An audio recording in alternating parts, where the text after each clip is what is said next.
Hello, everybody. How you guys doing today? Loki, Snooty Zulu, Raja. Welcome in. Happy Wednesday. We go ahead and jump right in. And get started.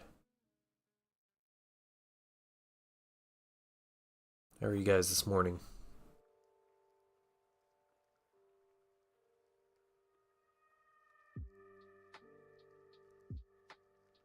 Running a little behind, but it's alright.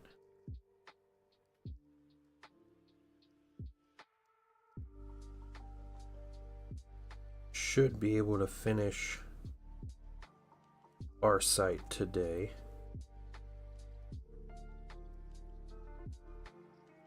That's the goal. Maybe start on Commander Shadow Sun. Ellie Gant, what's up? Welcome in. My day has been great so far.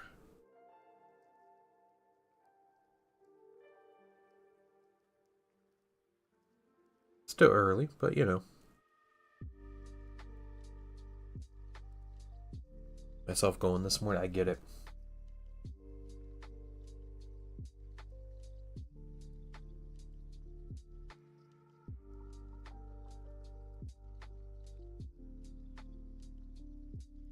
Got some pretty prints moving this morning.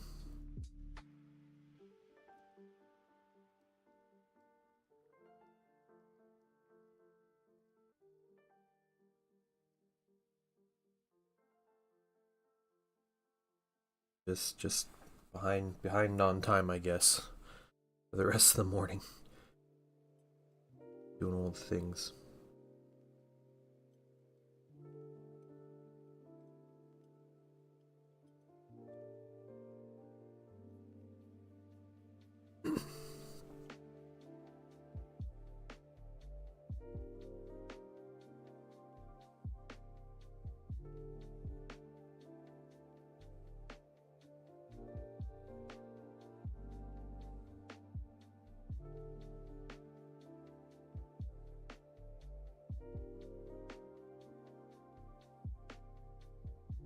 Just touching up some of this black before I start doing highlights.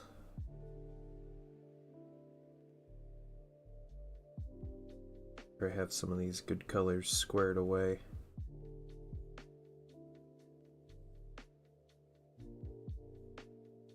I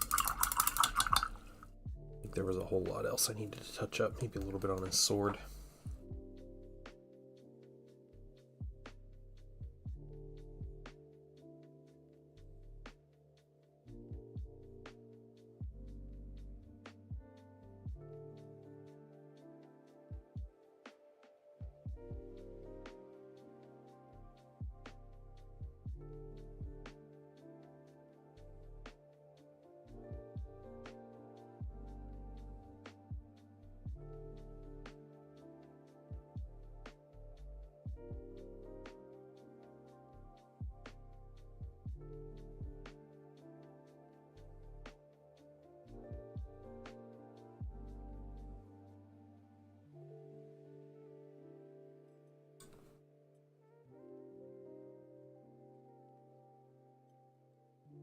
Okay, what else? Anything else?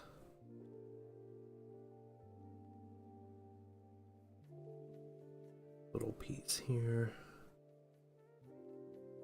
Extra panels on his plasma rifle.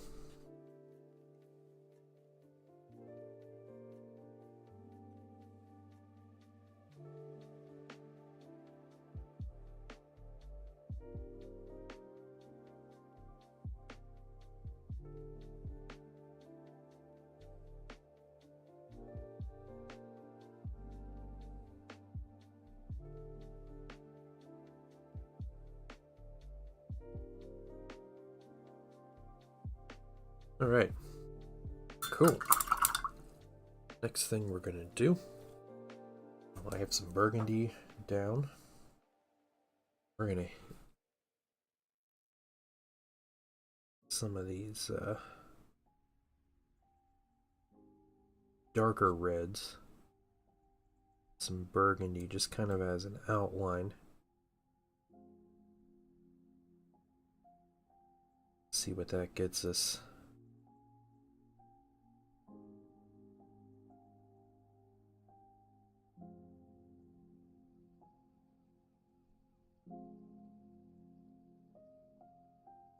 I saw, I posted this in Discord. I don't know if you guys saw this or not, but the Amazon series coming out at the end of this year. Was it called Secret Level, I think? Is what the series is called. By Blur Studios. But they are doing, it's basically a anthology series, but it covers like video games. 15 episodes. Each one is, covers a different game. They have Space Marine 2 will be featured. We'll have an episode. So we are getting 40K animated by a really big, popular animated studio.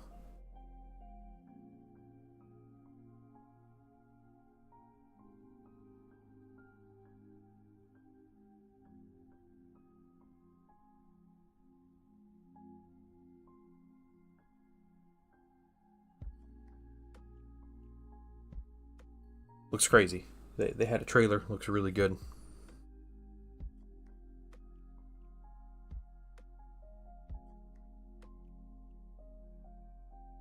I don't know if this burgundy is really a good highlight for this dark burgundy. Dark burgundy is kind of a weird color in this line. Almost like a brown.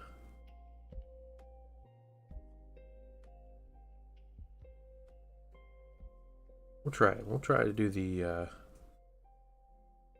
highlights. Hey, Lord of Trek, what's going on? Welcome back. Oh yeah, I missed all the emotes. All the emotes. Morning, Mydril. How are you guys doing? Happy Wednesday.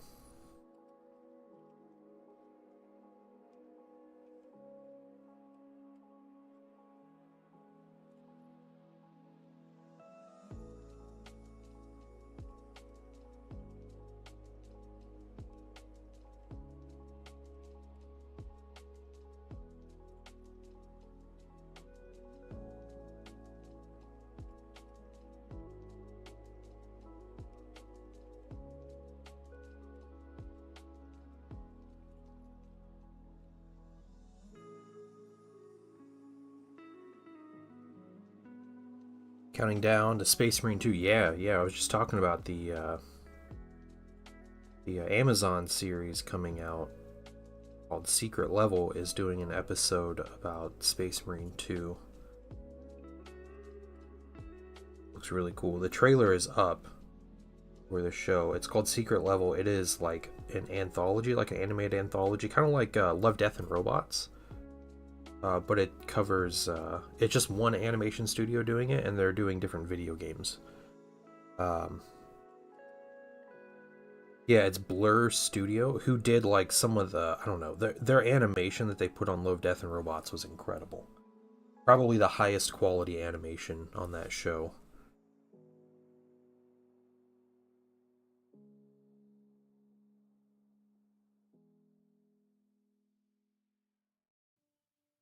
But yeah, looks really cool.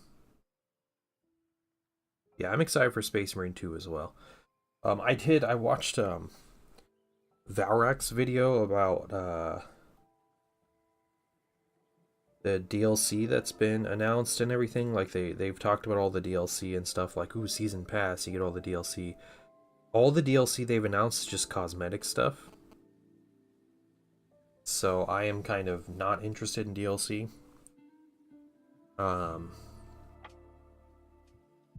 So like that's kind of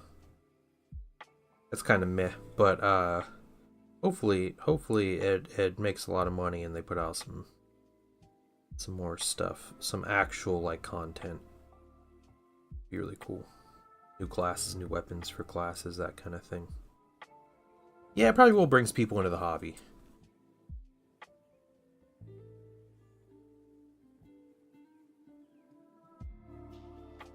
I remember when the first Space Marine came out. I bought it the day it came out on my PS3, and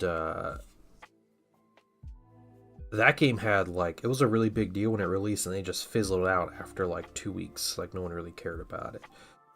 So what I think my prediction is, Space Marine 2 is gonna be real popular for like a week, and you know it'll kind of be in like mainstream pop culture and stuff for a week or two, and then and it'll kind of fade back. But there'll probably be some people that jump into the hobby because they play the game, which I think happens with just about every video game that comes out for Warhammer. It's just like slow increments.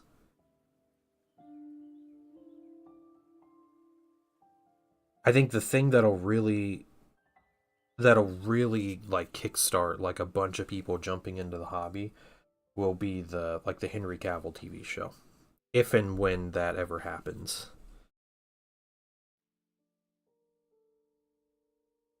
And if it's good, like if it's like Fallout, you know, like level quality, it's gonna bring tons of people in. So I would recommend buying the miniatures you need before that show comes out.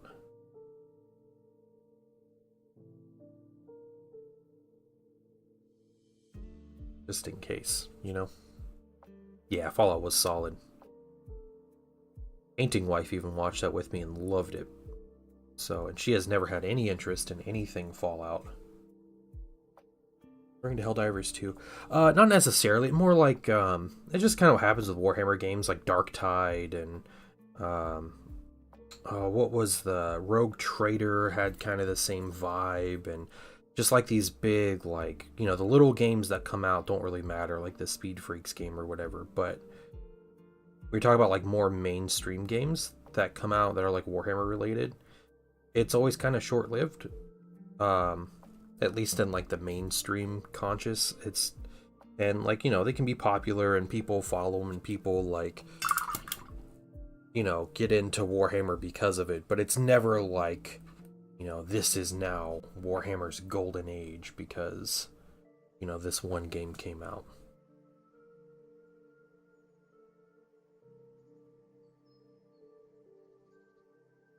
But again, that's just my like observation.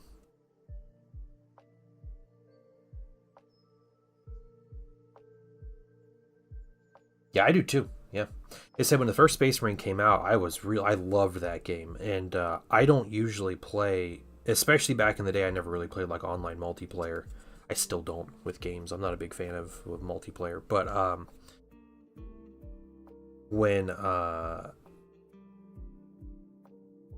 I got Space Marine, the first one, I was playing multiplayer all the time. That game was, you know, fairly bare bones.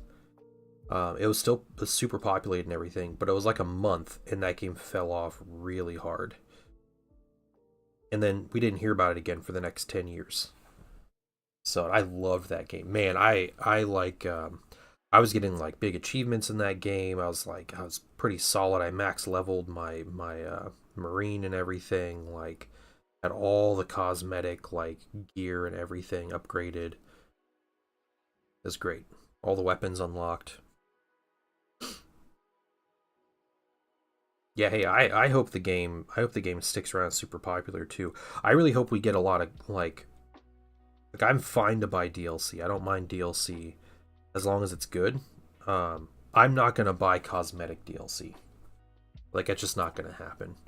Like I said, I was watching a video about the season pass and the DLC that comes with the season pass, and all the season passes are just cosmetic DLC. Like, I'm sorry, I don't care about, you know, the Praetors of Orphis chapter. Like, that has no bearing on whether I want to pay extra. But give me something like, a chaplain class, librarian class, apothecary class, new weapons, or putting weapons into current classes that they normally don't equip to make it interesting, like bolters on the assault marine or something. Like, start doing crazy stuff like that. I'm all about it. I don't want to pay to like be able to equip a bolter on an assault marine, but I think you get my point. Give me some content that changes the gameplay, adds to it.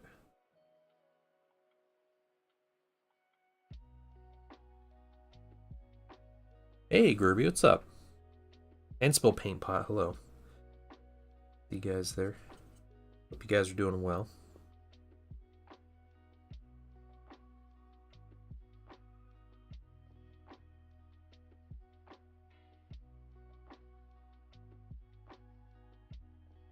It looks good though. Hey, Grey Knight. Welcome in. Welcome, my son. Hey, Zen, what's going on? Man, everybody's just jumping in right now. 10:22 is the time.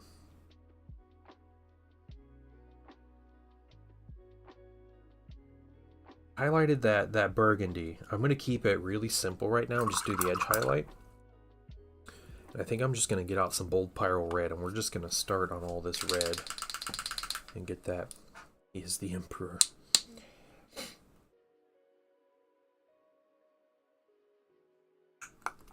And yeah, fun bit of news, unrelated to any Warhammer, but related to the painting dad.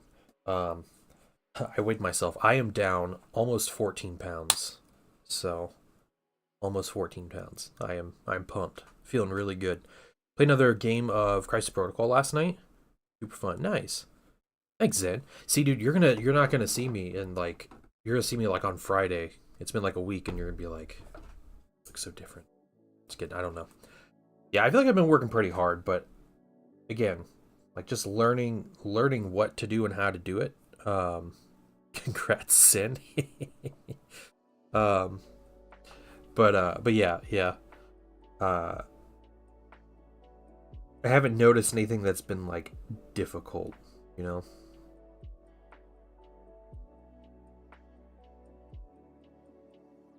You noticed me, son. I'm a great knight. Okay, that's fair. All right, I'll take it. I'll be the Emperor. Big lark this past weekend. Still recovering. Disassembling. Okay, nice. How was it? Did you have a good time?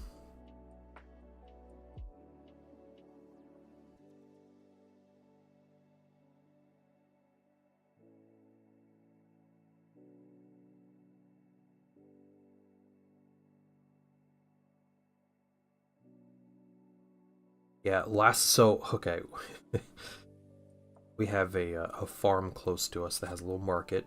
I don't want to call it a farmer's market because I feel like a farmer's market like implies like, big market with lots of people and everything. Just a little storefront they have for their farm. And we bought jalapenos from them. And they had red jalapenos, which apparently I looked it up, they're just like ripe jalapenos. That's all they are. And they're not any spicier or there's like no difference between them and green jalapenos, they look different. So we did tacos last night, and I did healthy tacos. So instead of meat, I seasoned a bunch of like pinto and black beans, like onions and peppers and stuff. It's crazy. I'm gonna eat like a ton of beans with everything, and it's like almost no calories. So I felt like I cheated by eating so much food. But anyway, I made a salsa with tomato, onion, a bunch of those jalapenos. I had 5 jalapenos I cut up. I only kept the seeds from one of them. And then a ton of lime juice and like a couple little seasonings. Made this salsa. And I tried this salsa. It was so spicy. Like, jalapenos are really like inconsistent with their spice level. And so I was like, whatever, like I got some spicy salsa. So I'm eating this and I'm like covering my food in this salsa. And I was dying. Yeah, raw jalapenos are hotter, yeah, but we eat jalapenos a lot. And, like sometimes you get them and it's like, wow, this is a green pepper. And then sometimes they're like, they're nice and spicy. So The ones we got were apparently super spicy. So, yeah, yeah, my mouth was kind of on fire eating a ton of salsa last night. It was good. Good stuff.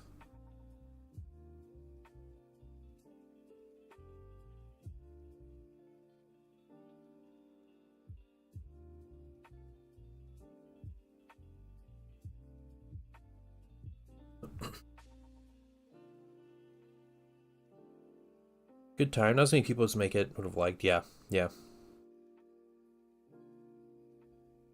Back to back.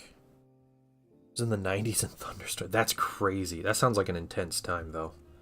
Crazy weekend. And I know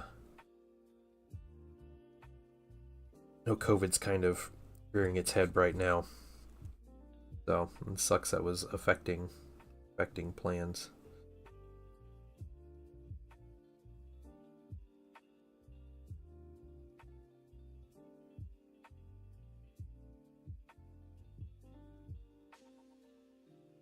Hey, Pone and Hexspell, what's going on? First Legion's alright.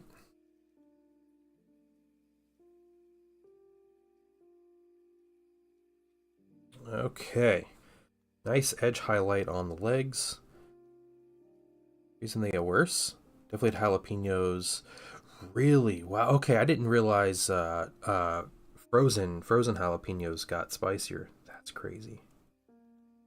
Yeah, I got some more fresh jalapenos, and we're doing pizza later this week, and I'm putting jalapeno. Okay, here's my pizza idea.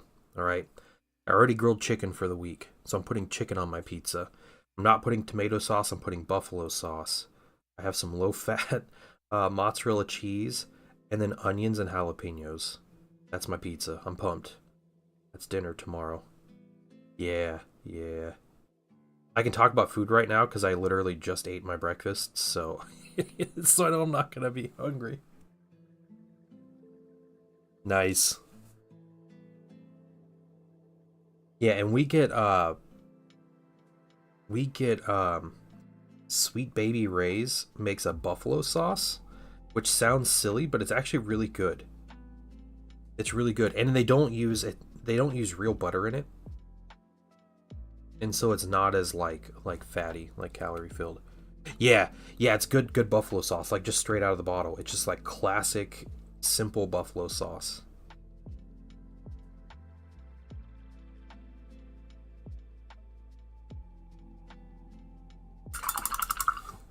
What commission is with you? That's okay. Hey, you take your time and you do what you need to. That's all right. I am busy, so it's all good, man.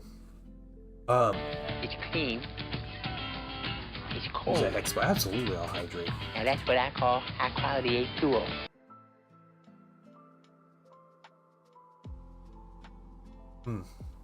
Thank you. Groovy used Texas Pete because no garlic. You know what? I have a funny story, Groovy.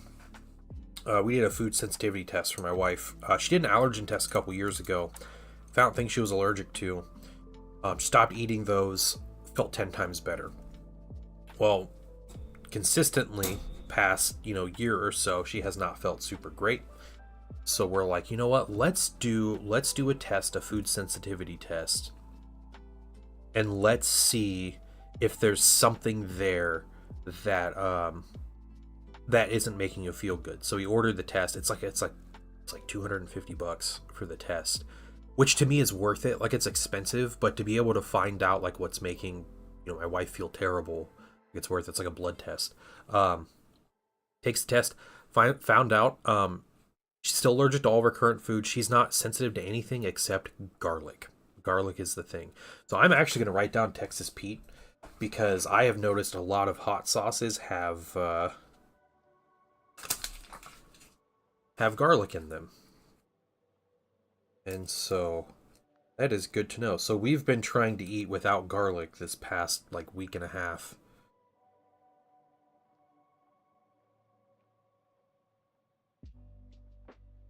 But needless to say, Painting Life is pretty sad about it, because it's like the places we could eat, you can't have dairy or eggs or chicken or anything. Like the things that are good have garlic in them.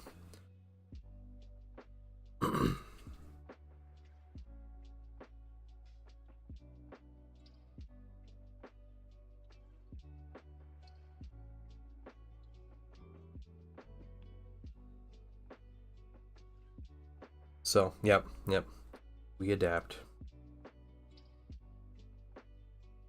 I wonder if she got bit by a tick or something. That's like, is that reversible? There's people that like they get bit by a tick and they're like allergic to meat. Yeah, we love garlic. Like we are like put way too much garlic in everything we eat kind of family. So I told her, she sends her condolences. Yeah. Well, hey, Groovy, I may be asking you some questions here sometime soon. So if you get a random message asking about food, it's because, you know, I know you guys seem like you're probably more of an expert on things that have garlic and don't. So the tick is red meat. Okay. The condition is not reversal. Okay. Oh.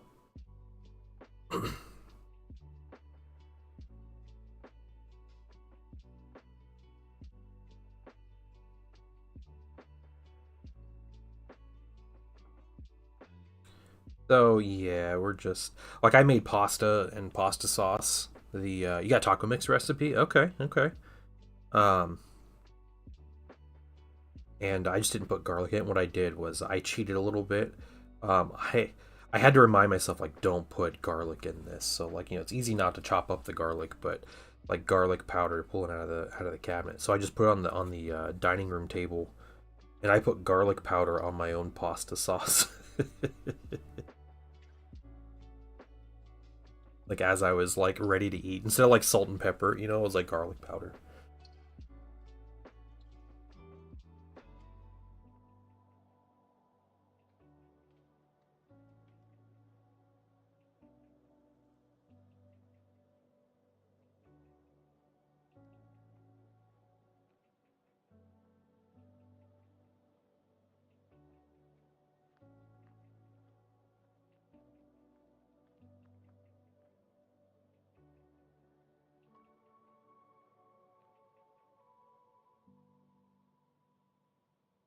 Yeah, I think we're gonna do another week or so of no garlic, and then we're gonna try to eat big garlic meal.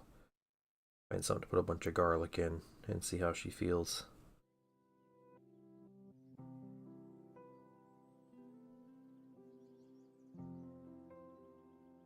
So I wanted to see how I paint. What's a good brush set and paint I should get? If you're going for good stuff, Lord of Trek, I recommend Pro Acryl paints, and I recommend. I really like these Foxbite brushes. You might still be able to order them on Amazon, but they actually have a website. There's a link in my Discord where you can get a discount on their website by using my coupon code. You get 10% off, or using my link. I think it's my link. Yeah, there we go. Yep. Thanks, Ed. So I recommend those two. I get a little kickback from Pro Acryl. It's not like I'm not making my living off kickback from Pro Acryl. I just like to show their products. They're reasonably priced and they're the best paints you can buy. If you really want like budget, like starting out, and you don't want to spend much money and just kind of seeing how you're doing, Army Painter is good for that. Go buy a starter set of Army Painter at your local store, and you know you'll pay $20 for 8 colors or something,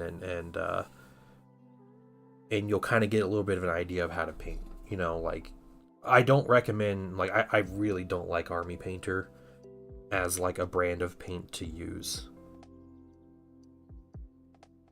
But Foxbite brushes, their sable brushes are really good. And I think on their website you can buy them in like sets of 3. So you can spend a little less money. There's a set with the number 2 brush. I recommend the number 2 brush. I use that number 2 probably 75% of the time. I'm using the number 1 right now. But I do like the Foxbite brushes. They're good. They have good belly on the bristles. They last a while. They're really durable. They keep a point really well.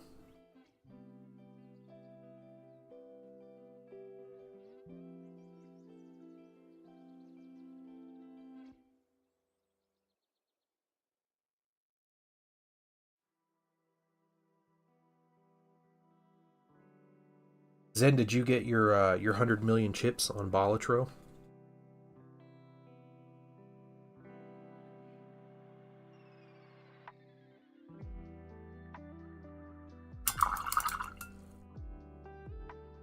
No? Oh.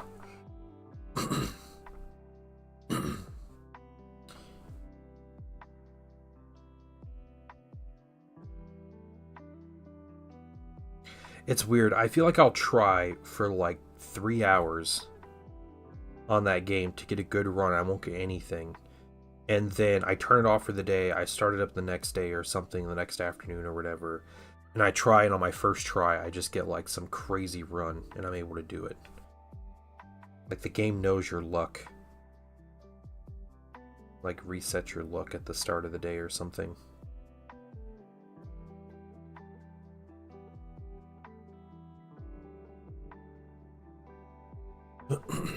Magic than Soul. Nice. Are you working through the challenge levels on Soul? I got up to like challenge like rating 5 or something for the Wood Elf campaign. Him removing ranged weapons from spear units like killed me. Like the elven spear units, I thought was a really lame change.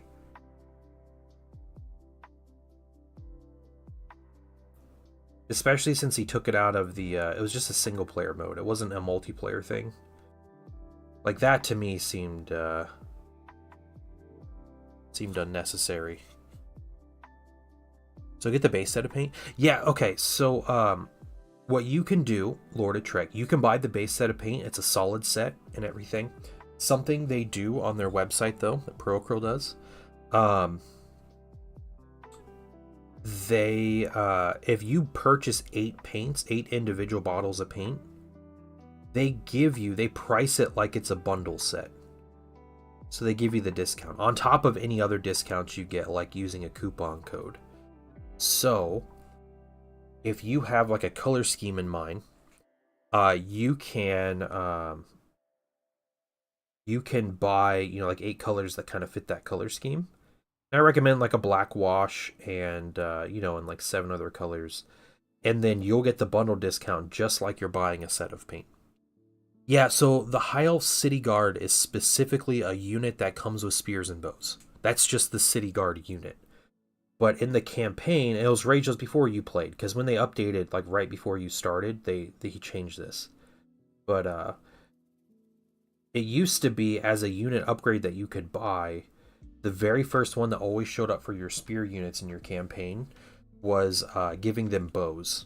So the spear units could get bows, which was super powerful, and everything. But it was fun.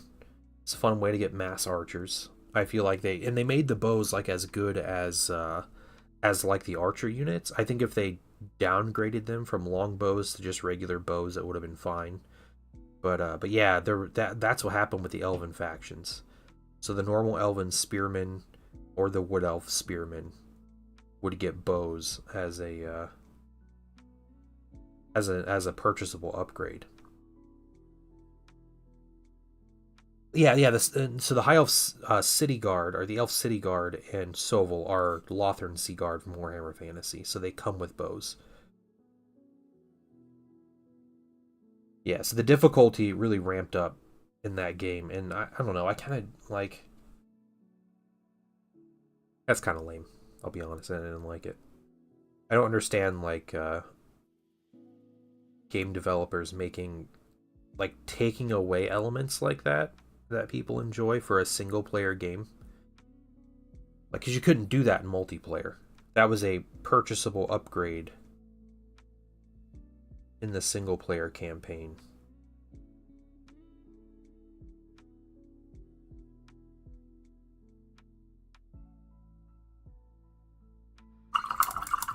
So, I thought it was a little lame.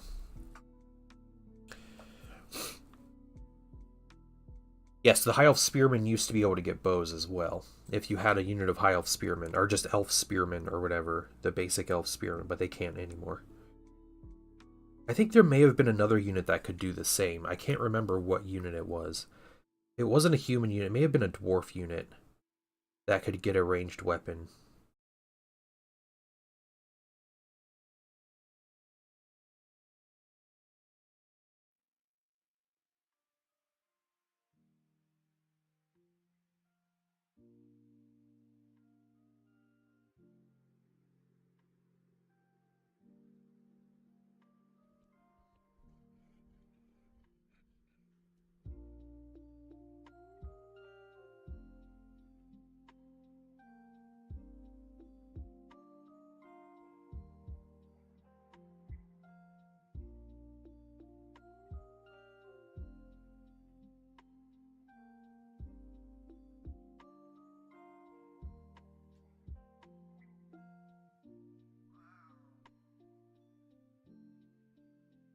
Yeah, I did get up to, I think I was on challenge rating 5.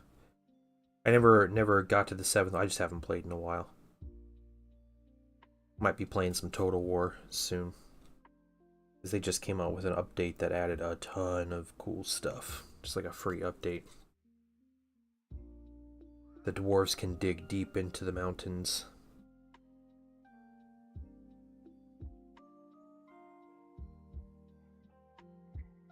I feel like there's a lot in Total War in general, just the style of the game, that doesn't reward like playing tall as opposed to wide. And they just made like whole faction mechanics to play the game tall. So it's really cool.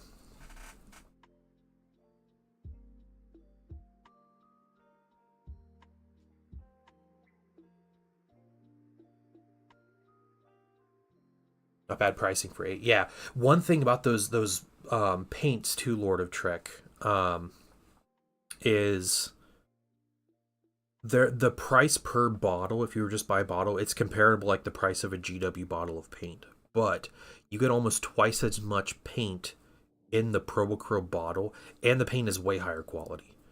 Like it's just way better overall. Yeah, you get a lot more. It's 22 milliliters as opposed to 12 milliliters. Yeah. Yeah, Raja. Yeah, because I remember you when you started playing. You mentioned, because I mentioned like you get spearmen, you just give them bows, and you're like, I don't see that. I thought it was really strange, but you started playing right after that update came out. So, yeah, man, I'm excited to see your work, Lord of Trek. You'll have to keep us updated, and if you have any questions, feel free to ask. I'm more than happy to help. Straight lines in those black blades. Did you mask that? No, I haven't masked anything. Are you talking about the Are you talking about his sword? I haven't worked much on his sword yet. Just base colors and like some silver and stuff. The spines. Oh, the back blades. Oh. You talking about like back here? We're getting there. We're getting our lines. Yeah. Yeah, so I did the white. I haven't done much of the red yet. I've done the red on the legs. Like the lower body. We might do one more highlight on the legs too, just to go. I'll tell you, Zen, a really solid dwarf army is if you go, I think they're called deep guard. How do you keep the line straight? Steady hand and using the side of your brush as much as you can. So like I take the brush, so I'll show you. I have this angle like right here. Instead of drawing the brush this way across, I take the brush sideways. And I do that. And I do that as much as possible. Yeah, deep guard are really good because they're like, they start at like defense 5 or 6 or something, and you can get them up a lot higher.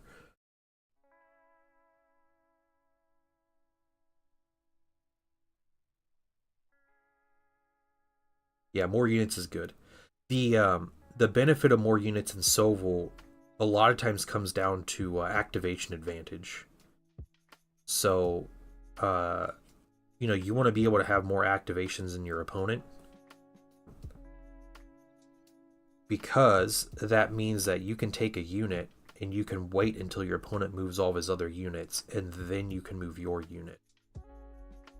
And that's a huge advantage. Anyone that plays like a, like an alternate activation game probably learns that eventually, that there's a big advantage to having more than your opponent, more activations than your opponent.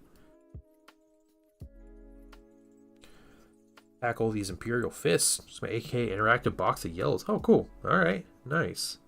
I have one AK interactive paint, right? Yeah, it's AK. I have their clear red. The color is good. It's not toxic.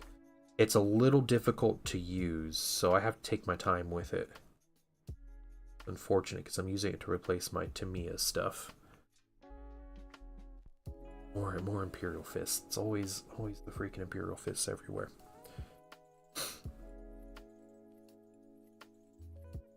Thought the brush was set with your discount. Awesome, man. I'm glad. All right. You know, and what's awesome about that trick too, on my end, is Foxbite is a really small company. Like they are just starting, very small. They have been very generous to the channel. They frequently give things for me to give away to people, which is awesome. But you're giving me goodwill with them, so I send people to them, and you know I'm not gonna make like a lot on commissionware, which I don't really care about because you know making $1 here or there is whatever.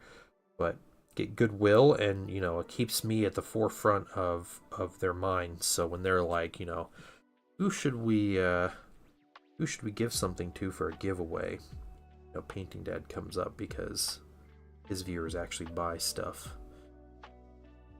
So, you ever done Pure Fist? Yes, yes, I have.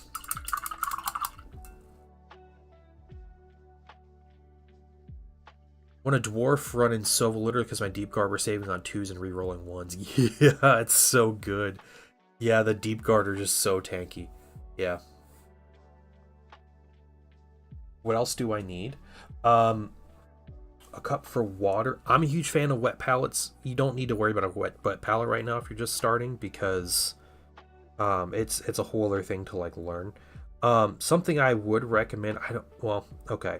If you already order your stuff on Monument, I don't know if you can go and adjust your order or not, but they sell a product called Jen's Drunken Brush Goop. It's a brush cleaner. So I imagine you bought the sable brushes, the 7 Deadly Sins sable brushes from Foxbite. Handmade. It is handmade. Yeah, in like a blender in their office. It's crazy. But one thing that's really important about sable brushes is they'll last forever. They'll keep their point forever. But you have to keep them clean. So what you do after every paint session, you take like that, you know, Gentastics Drunken Brush Goop, or you know whatever brush cleaner. There's another one by the Masters that's a pretty good brush cleaner, and you basically just want to clean your brushes. They smell nice. It's not weird. It's not gonna like burn your skin or anything. But yeah, you gotta clean your brushes to keep them lasting well. Which is it's like a chore. It's like a 2-3 minute chore, especially if you only have like a couple brushes. It'll take like a minute. If you have one brush, it's like 1 minute at the end of your paint session. But just clean it. You got to get that. You got to get the dried paint out of your ferrule, out of the metal cap and everything, or it'll gunk up and mess up your brush.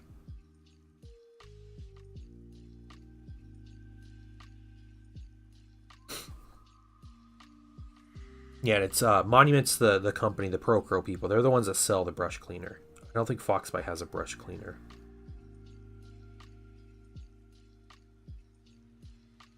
They were talking about it for a while. I'm not sure if they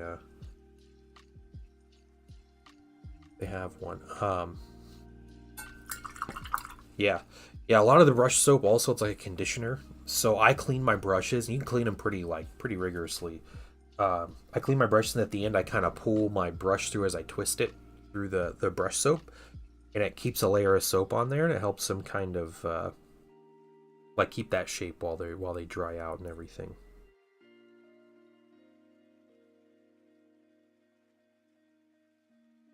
Okay, magic stuff. I don't know. Do not know about magic.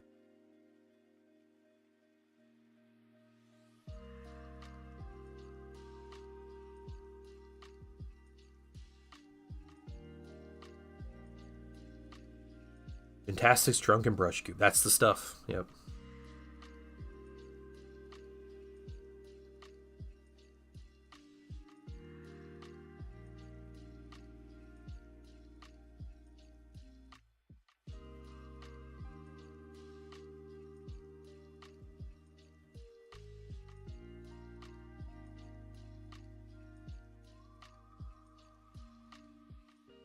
Your Fist, use deep yellow or a bright one. So, okay, it has been a while since I painted Imperial Fist. If I got an Imperial Fist commission, I would do it a lot differently than I have in the past. So, the thing I see everybody doing that I would try is using Imperial Fist yellow. the contrast paint. Everybody says that is the best way to paint Imperial Fist. They said it's super easy. The yellow covers perfectly. You get it's a bright yellow, so if you don't want the bright yellow, then pick something else, I guess. But yeah, got the goop. Nice, dude.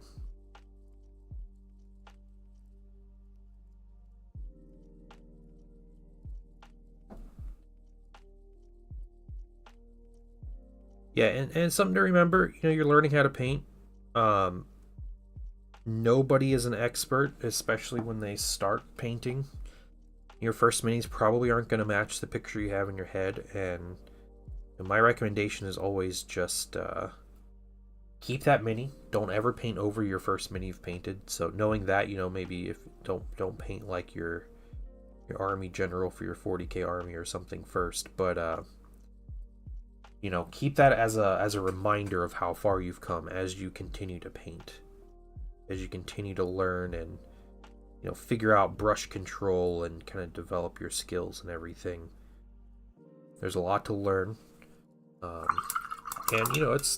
it's a relaxing hobby, but it can be stressful too. Draw, but painting's new to me. Yeah, okay. So you might have a little bit of like techniques. What would you shade or highlight with? That's a good question. And if we're talking Imperial Fist Yellow, I honestly don't think I'd be able to answer that question. Because I don't even own Imperial Fist Yellow. I've never used it before. I've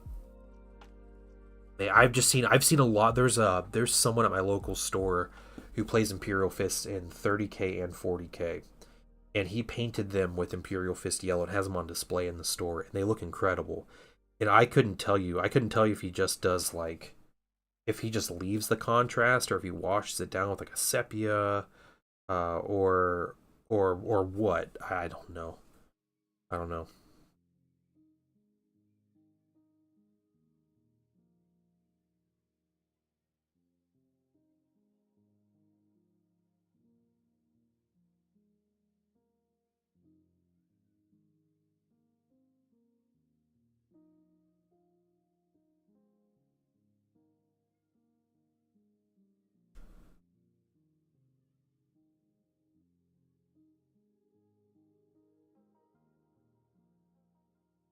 So every time I've gone to my local store for the past, I don't know, month and a half, I always look at minis while I'm at the store. I don't ever skip the opportunity to see what minis they have in stock and everything. But I've been looking for Solar Auxilia minis, fully understanding that I have tons to paint, and I'm most likely not going to buy any. But I just want to see if I could tempt myself into buying some Solar Auxilia stuff.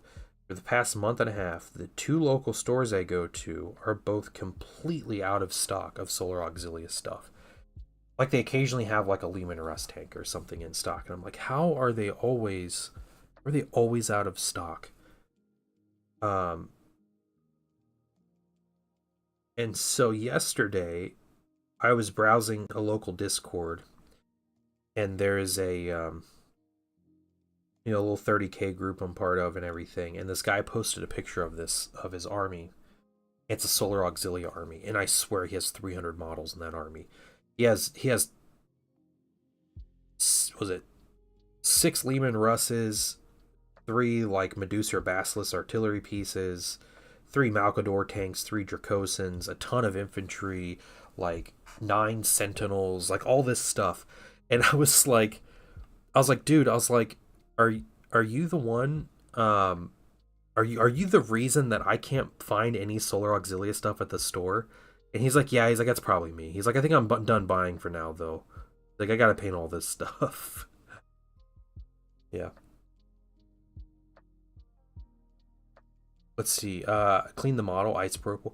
So, yeah, restarting it. Isopropyl's good. Another good product, that probably, it doesn't have the terrible smell of isopropyl.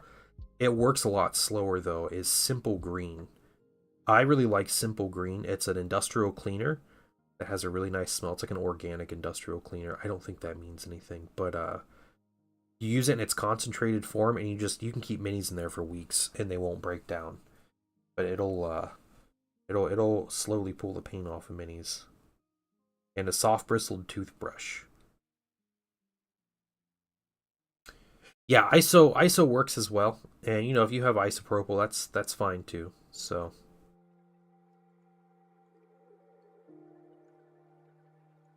I'm always scared isopropyl is gonna like soften the mini or something.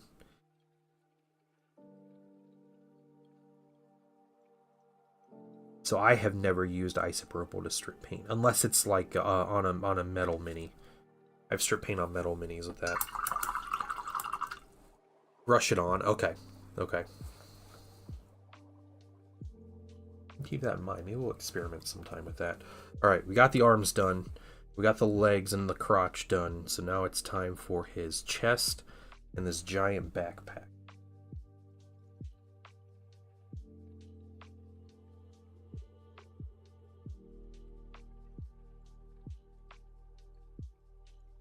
His crotch, yep. Crotch, check.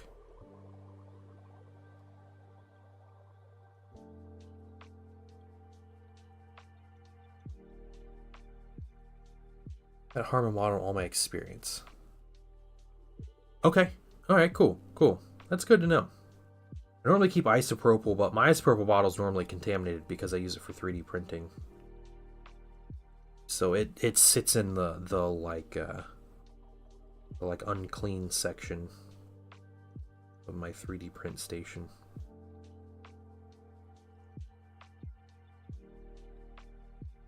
Do you use 70% or 99%?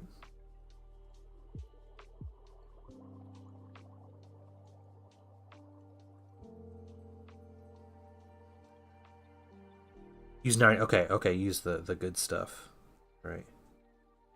I used to order that on Amazon, and Amazon prices went up a lot on isopropyl, probably from 3D printers.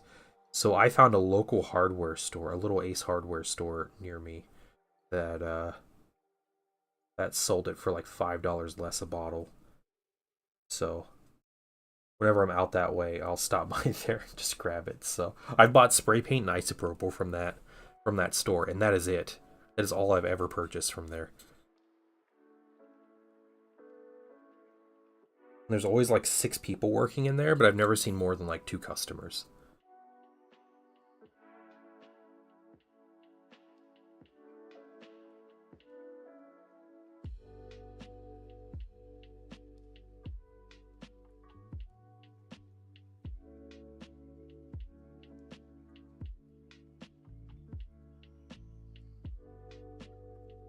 Really nicely as a paint thinner. Okay, interesting. Use it for Tamiya paints. I can see that, yeah. I don't use Tamiya paints anymore, or at least I try not to.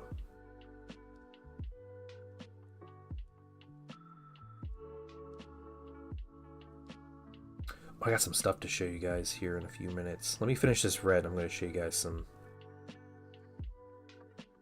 minis I've been working on.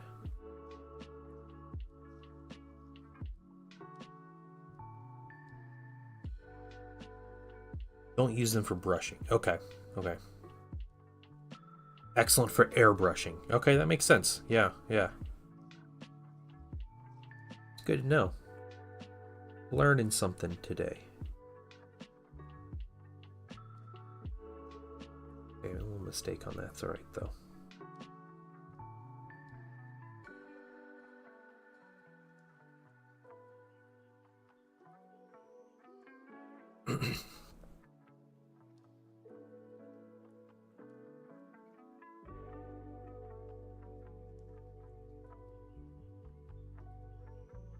Making my wart talons a brighter blue?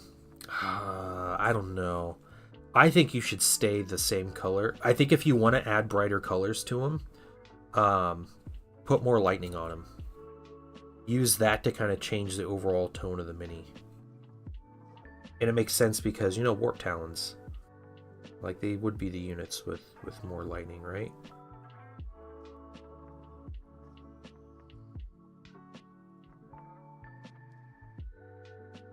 Tamiya paint through an airbrush. Yeah, no. Brushing Tamiya paint is horrible. Yeah.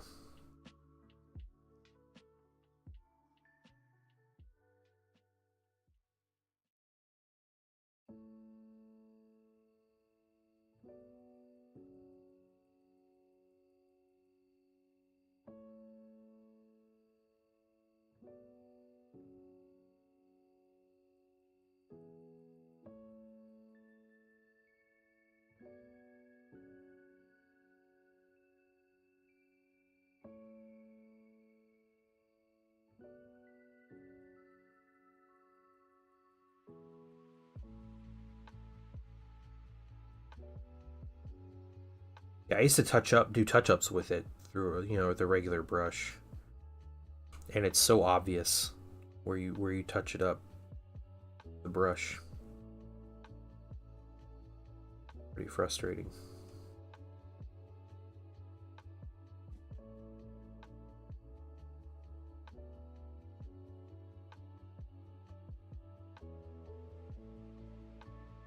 So, yeah, it does, doesn't it?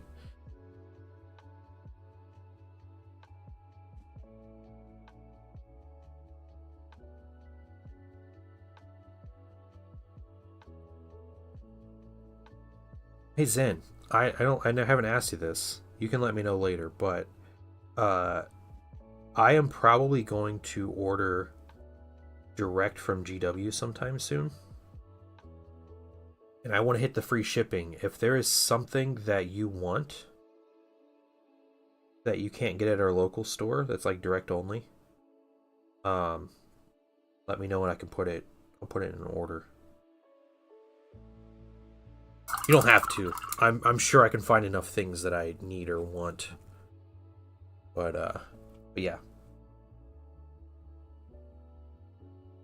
Wanted to throw that out there. My off the models have a little bit of release agent still on it. Yeah, yeah. T-Terrace, that's good advice. I have literally never done that with plastic minis. I've never washed my minis. I wash my resin minis, but that's it. Yeah. I don't mention it because I don't do it. But I mean, if you want to get in a good habit, it's probably a good habit. And no, I don't think it can hurt. No. Just make sure you get all the soap off and make sure it dries thoroughly before you do anything with it. Dish soap doesn't normally behave well with paint, so.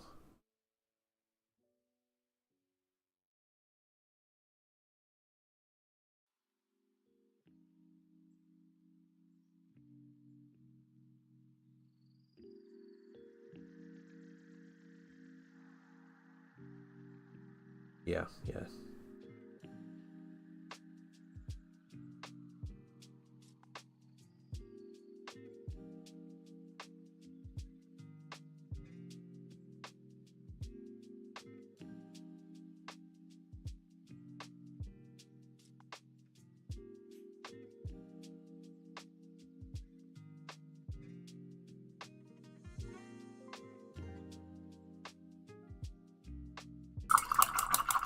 Getting across that nice red tone though.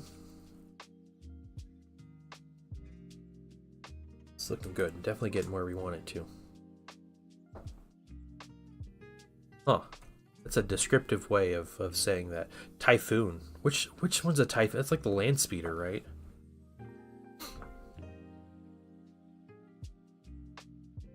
Yeah, you gotta set up a desk to paint. Yep. Put some newspaper down or one of these nice self-healing mats. They're like 10, 12 bucks. These are really nice. And I might get a new one soon because mine's super grody. But yeah, you can... The self-healing mats are really nice. Because even if you're like trimming and assembling minis, if you cut it, like it puts itself back together basically over time. So...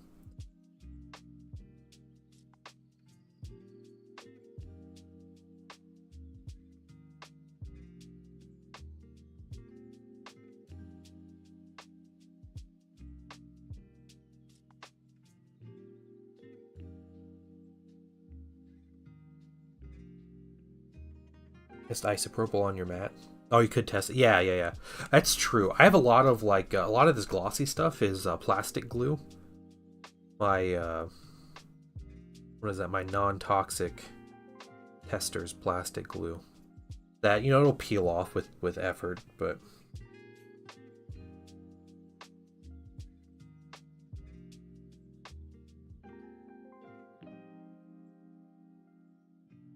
the isopropyl tends to wipe the lines off my mat, which I don't really care about, but.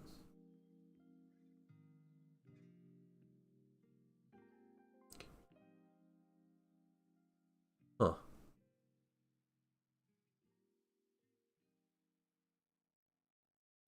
MEK.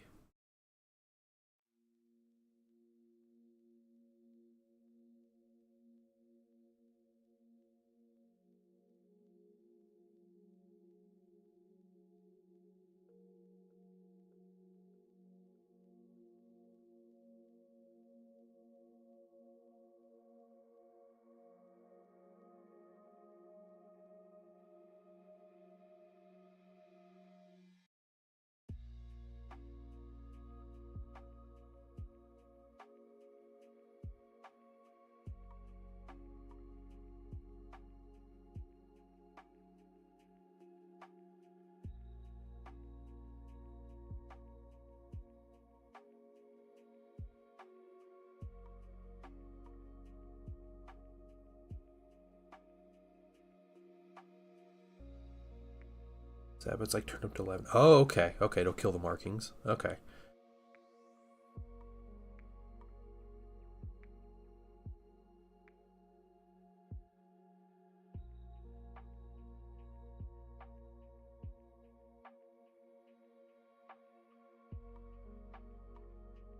Yeah, I stopped using like acetone-based glue just because like it was. I use so much glue, guys, and so much of these like different like the Tamiya Clear Red. I would go through like 3 bottles in a single session of that Clear Red, and you know I assemble and paint 700 minis a year. 99% of those are plastic. So I realized it was starting to have an effect on my health, like my breathing and stuff, which is really weird. And so I had to stop using that. So I don't use the toxic stuff anymore because it is toxic. So I use plastic glue that is uses limonene, which is a lemon extract, instead of yeah. Well, and I had a well ventilated, like, you know, I'd keep my windows open every time I'd glue and everything, but like, and I sit right in front of a window, but it still wasn't enough. When I'm bent over a desk for 6 hours a day, assembling minis. But yeah, right now I have Testers non-toxic plastic cement in a black bottle with a blue label. I think I'm running a little low on it, so I might need to order some new stuff. Tamiya makes, it's like Tamiya limonene. They make non-toxic plastic cement, but it's really hard to get a hold of. So I could not find anyone that actually stocks it. Unless I want to pay like $20 a bottle on Amazon, and I'm not doing that. So yeah, but the limonene stuff is great. It smells just like strongly of lemons. That's about it.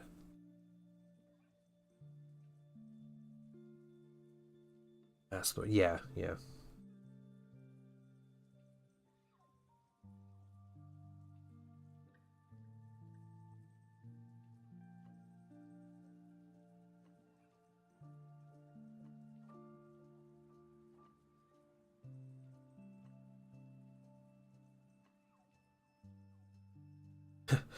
Yeah, MEK is like super pollutant. You know, I have opinions on pollution and everything, and like, you know, we recycle. We don't have like a recycle program in our town, but there's recycling bins, and we take recycling. We keep our recycling and take it and stuff and do our part. But I also feel like it doesn't matter. You know, it's like 5 corporations contribute like 70% of the pollution in the world. Like I'm not gonna be super upset if I'm using something that is a little more polluting than something else.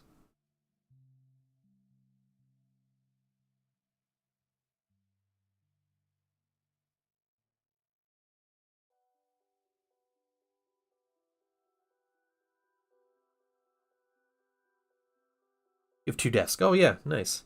I have a mega desk. Well, not quite mega desk, but I got a desk. It's a big corner desk. I have my desktop, see, on one end, and my paint stuff on the other. Some of my paint stuff. I have a lot of paint stuff.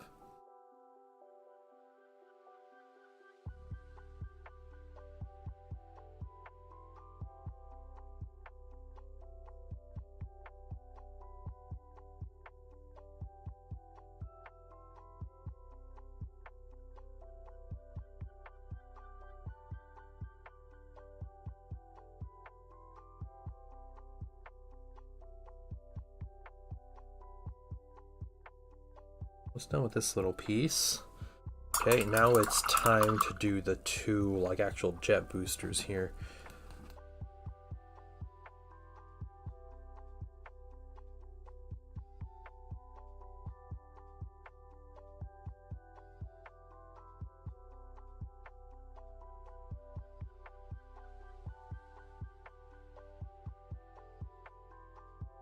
I need glue to put my Leviathan nids together.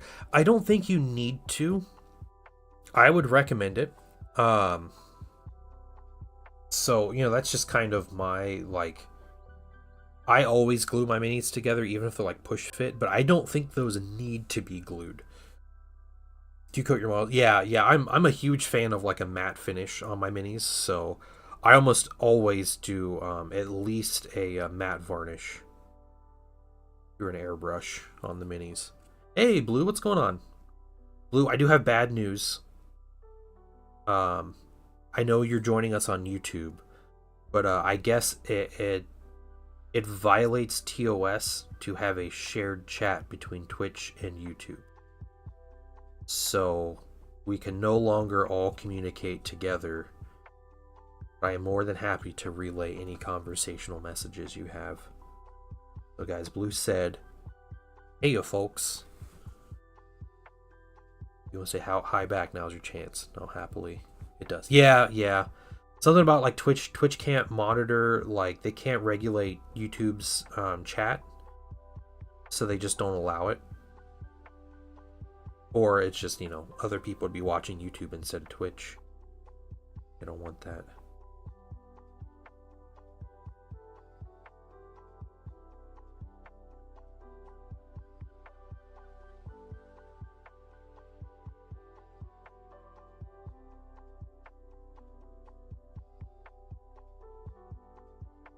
No control, get out of here. Yeah.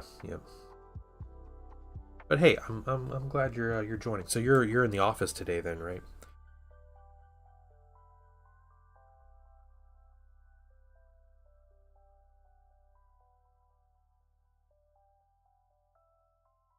Yeah, Twitch is lame. What can I say?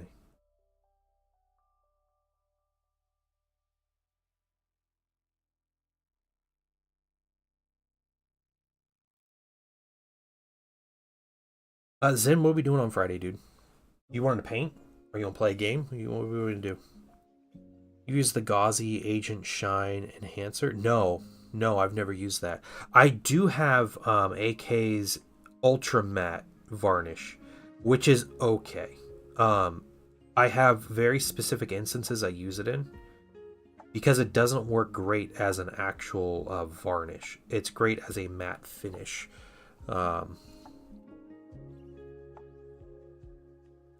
But yeah, I'll do that when I like on my Thousand Suns. My Thousand Suns, I varnish with satin, and then I'll brush on certain areas with a matte, and I'll use the AK stuff.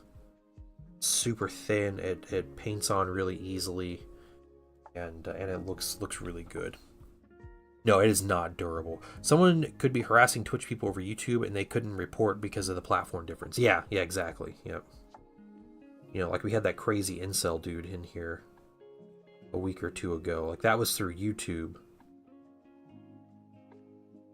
I ended up banning him or whatever. Or they have a hide function on YouTube, so I don't think it tells the person they're banned. It's just another comment show up to other people, which is really funny. So he's probably sitting there like arguing like in stream, and everybody just ignoring him like in the best way. But yeah, Rat King, what's going on? It's great. It peels off your not camera. Yeah, the AK stuff. Yeah. How do you clear varnish out of an airbrush? Never used one through an airbrush yet. I'm a little apprehensive. So I use the varnish I like to use the most is the cheap like Liquitex. So their matte varnish, I use Liquitex Basics matte varnish, and there's a Liquitex, I think it's called Professional Satin Varnish. Those are the varnishes I use, and they are thin enough. You shake them really well, and you put them straight through an airbrush. You just need to make sure you're cleaning your airbrush a little extra well. So, Chatterman is arguably more effective for that reason alone. Yeah. Stands right now. We just chill while you painting it. Okay. Yeah. That's cool. Just go buy the starter set of MCP, dude. Starting cooking classes today. Hey, that's all right, man. You'll learn. That's exciting though. That's super cool. Yeah, the band do is super incel stuff. Like GW is ruined because they like want women to play their games, stuff like that. And how GW dumbed down the rules for 10th, so women would be able to play. He was saying things like that. things that he was rightfully called out for being disgusting.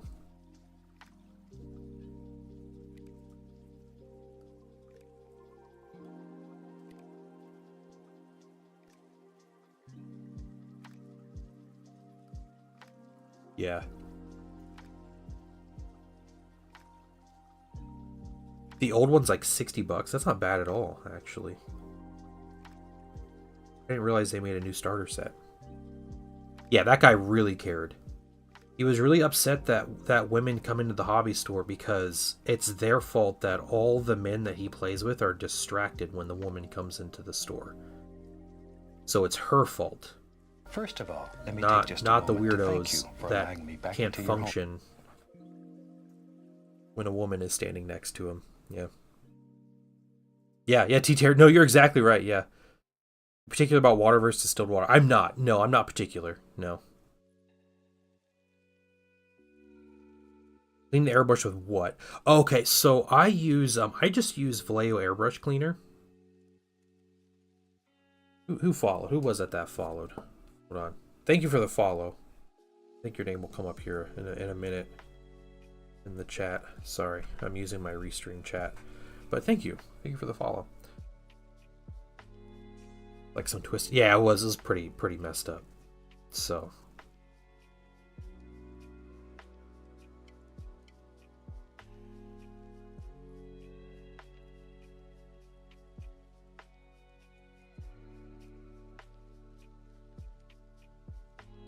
No. I like looking at particular grease for the O-rings. So here's what happened. So one of my O-rings started kind of like, it's like not doing so great, right? So I was getting some like little minor air leaks, and it was affecting the flow of paint through my airbrush. And I knew it was like, applying stuff really heavy, really concentrated. I wasn't getting that nice aerosol finish with the airbrush, all this stuff, all these random problems. What I did, I bought this stuff. Oh, Yoshi Studio, thank you for subscribing on YouTube, man. I appreciate it.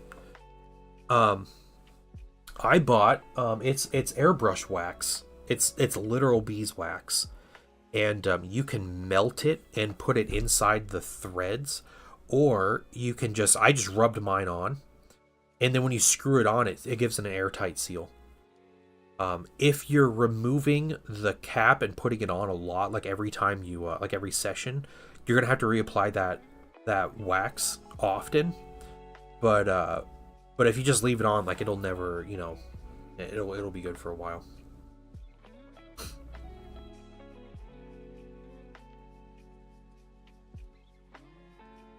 To make a new lore when the old lores aren't, but that's the thing, Lord of Trek. Like, I get it. Like, there's plenty of stuff about old lore like I'm not. Excuse me. I was never a huge fan of Primaris. Like, I'm an old boomer pretty much. So, whatever. But GW owns the IP. GW can make up whatever lore they want, and they're completely justified in doing it. So, people mad they're putting women in 40K. Like, too bad. That's what GW wants to do. Hey, there's Yoshi. What's going on, man? Thanks for subscribing on YouTube.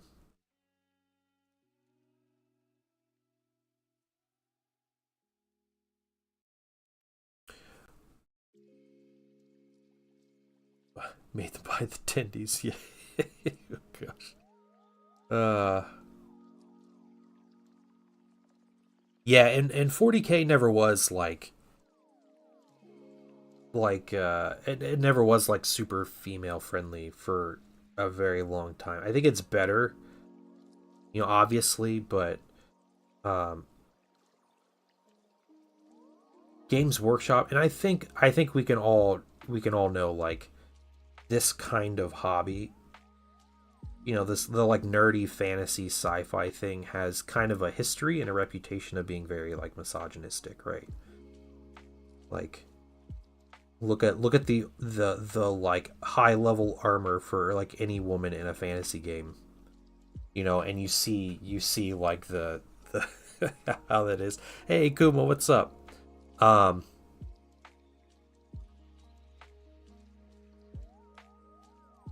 Yeah, and GW is not in the business of catering to people's, emotions or anything like that. GW doesn't make lore. They don't make miniatures. They don't make games. GW makes money. That is their goal. It is a publicly traded company run by capitalists. Their goal is to make money. So if they're making money, they're doing the right thing, and if they're not making money, they're not doing the right thing. And all of their decisions are based on, are we going to make more money doing this, or are we not? And that's it.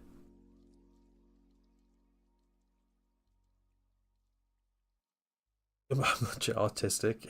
See, yeah. Teeters. All right. Hey, Kuma, what's going on? I hope you're doing good. Kuma is on YouTube, guys, joining us on YouTube, and I will say, I will be happy to chat with you on YouTube and anybody else who's on YouTube, and I'm happy to relay your messages to Twitch. I'm streaming on Twitch and YouTube, and unfortunately, we cannot connect to the chat with both of them. Twitch doesn't like that. But I hope you're doing well. I liked and stuff. Okay, well, thank you. That's okay. I'll see you around. I'll be back tomorrow about the same time.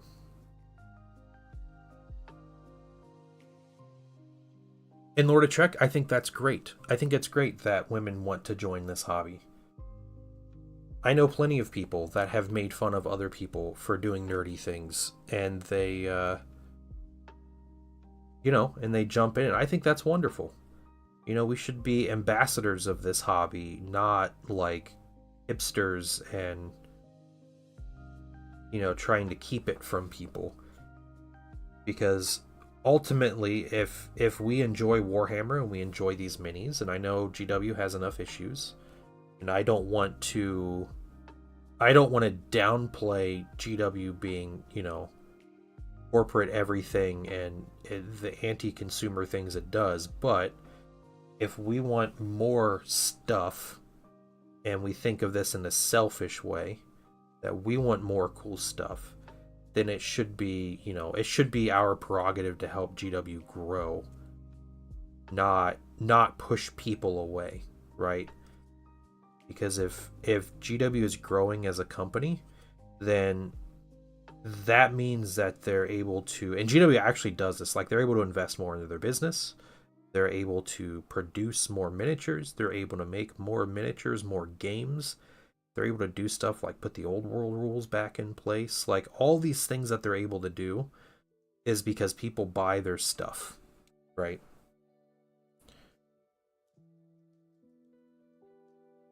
Financials are public. An interesting read. Yeah. They are publicly traded. Yeah, they're publicly traded. They've been publicly traded for a long time.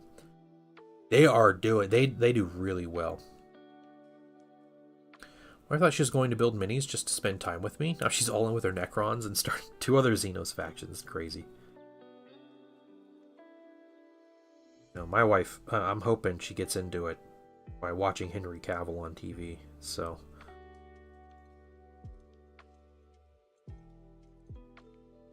that's what's going to bring women to the hobby more than anything else. It's going to be Henry Cavill. That's my opinion.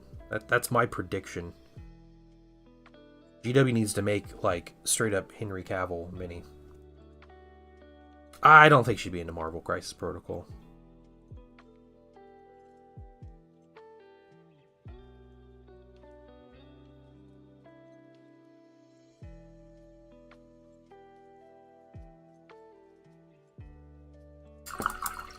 Give her a Witcher tabletop game, maybe. Or change everything. Keep the hobby. Yeah, but people aren't like...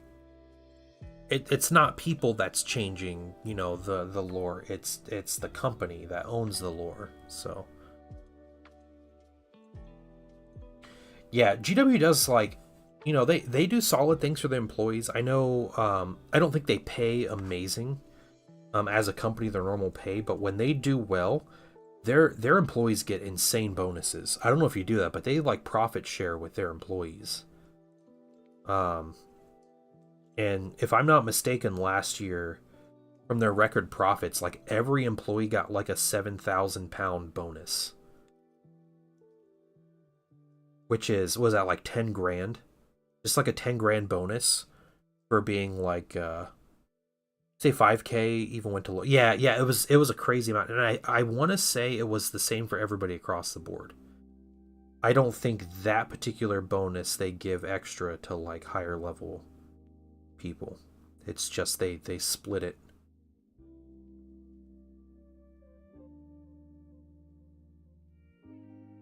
Something you do work a day in your life. I think it's one of the factors GWs pay. Yeah. What I remember looking into working at GW a long time ago, and one of the things they tell you is they don't care if you know anything about the hobby. They don't care if you know anything about sales or anything about retail. They don't care at all when you come into their company, because they'll teach you those things. All they care about is that you're like passionate about it.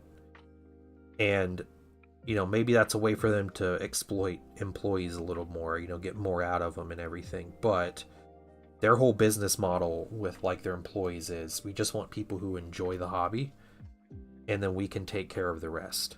Like we can provide the training and the skills and everything and the knowledge to do your job properly. So yeah, again, I am, there's some good things GW does. There's some really bad things GW does. But ultimately it comes down to money. So they are getting us to talk about them and how good they do their employment practices, or some of their cool employment practices, and that's good publicity for them. Just intent and have an agenda that can absolutely manipulate the people in charge. Okay. Get to work with models idea, which appeals to more than a few of us. Yeah, exactly. My thought about working at like a game store, for when I was younger, my dream was like, man, I just want to own my own like miniature game store. That'd be the coolest thing. But I think you kind of realize when you see employees at the game store, you're not like doing your hobby all day. You're working in retail. And I don't know how many of us want to work in retail as a career, but that's exactly what it is. It's retail with a product you're interested in, but it's still, you're working in retail. You're doing all the retail things. You're, in front of customers all day, like stuck at a store, weird hours, buying, restocking, like selling, ringing people up at a cash register, like all those like same things that go with like any other retail. Like that's what you're doing. Yeah, and people treat you really terribly. Yeah. Get to work harder. Yeah, you're pushing retail in a niche of a niche. Yeah, exactly. Yeah, and like I know like Games Workshop stuff sells like crazy and Magic stuff sells like crazy, but even then, like just opening a store doesn't guarantee success, right? Like there's a really high failure rate for stores.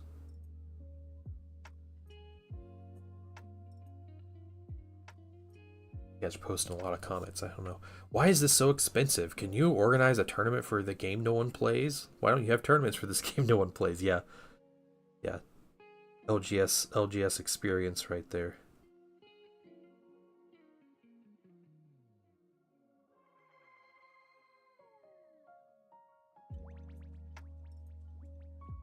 Done with this red highlight, guys. Moving through. Will you buy my minis for me for $100,000? Yeah, can't part with this squig unit for less than 90k. Oh man.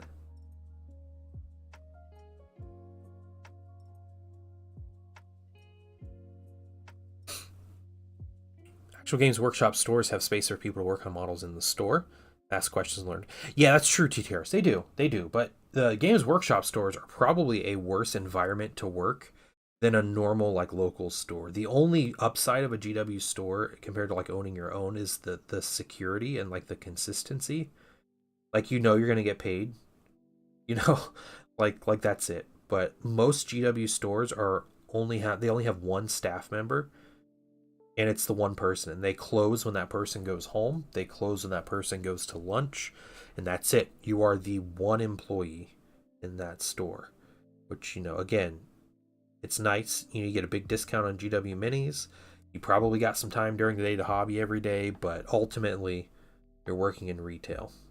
And the success of your store depends on like your work too, a lot more than like a normal retail store of like, working at a Target or whatever, because you're the only employee there. Side Squad, plenty of examples. People don't know a player base can change everything. Okay, yeah. Hey man, there's some things I don't like about GW's lore. I think like cutting down on some of the like the really bad edginess in 40K is not a bad decision on GW's part. And they have made more money. Like, this Games Workshop has done better and better every year, so obviously they're making a good choice. Especially according to their own metrics of, we want to make money.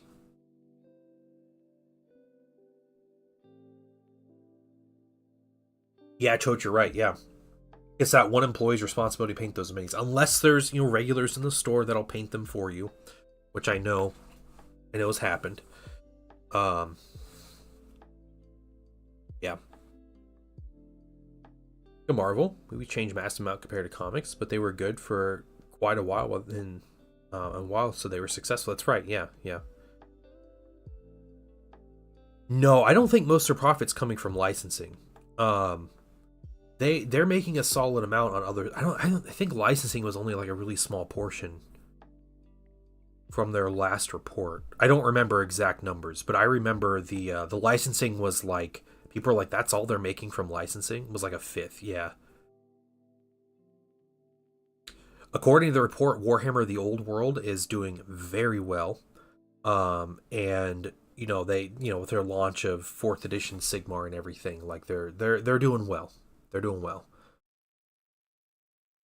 I think even back in like the early 2010s, I think the higher proportion of their profit was licensing than it is now. Some ivory. Oh, I gotta show you guys some stuff. All right, so we finished up that red. I'm gonna get a couple colors out. So first thing, I finished printing some pieces, and I have this mini. Gaps filled. It's a little messy around the wings and stuff, but and I put the stand on there, and I filled in with some green stuff, so I don't have that little gap right there.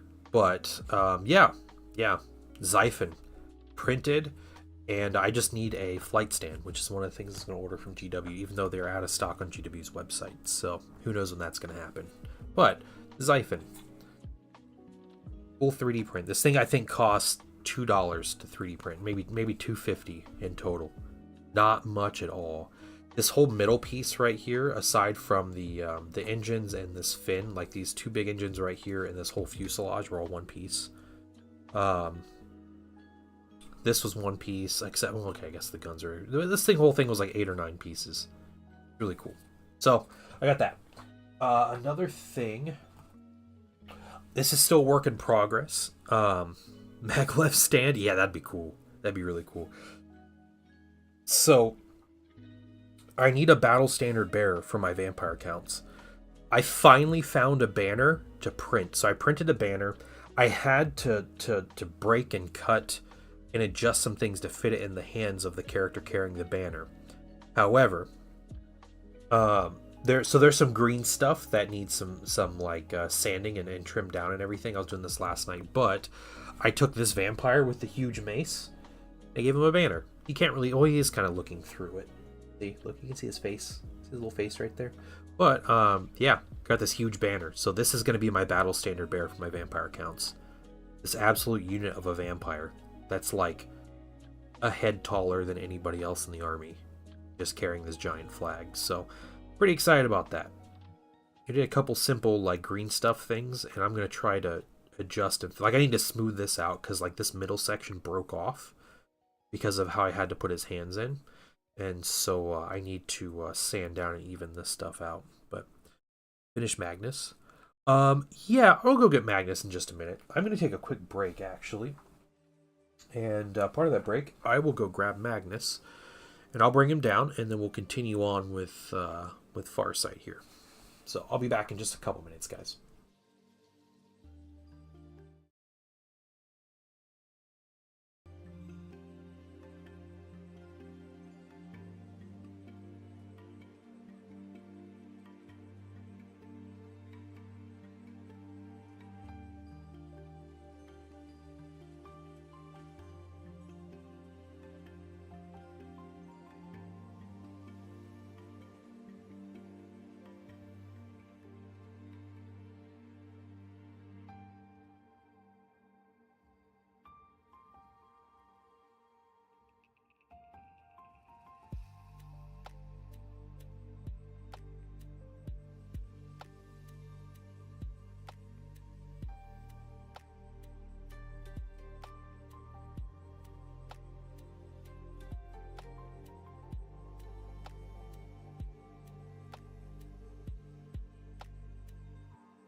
All right, I'm back.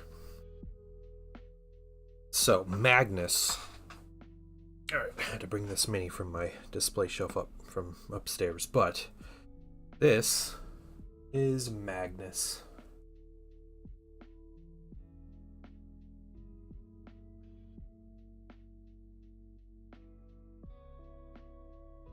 Cool details on him. One of the things I really enjoy about this mini was his cape. There is a starscape, like a nebula thing and stuff like that, in his cape, on the underside of his cape. I was really proud of that.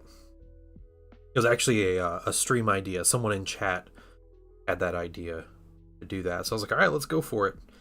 Ended up spending the entire day doing that, but yeah. So here's Magnus.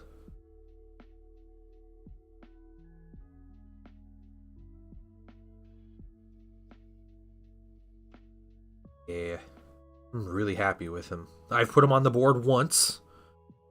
So he's not great in Heresy proper, but he is super cool. And he did some decent work. He did some decent work when I used him.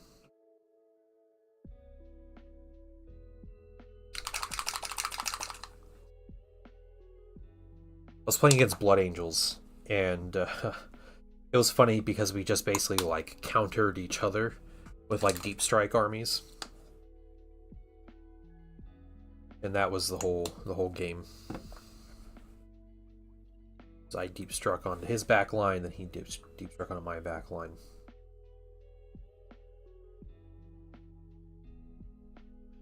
Okay, Farsight.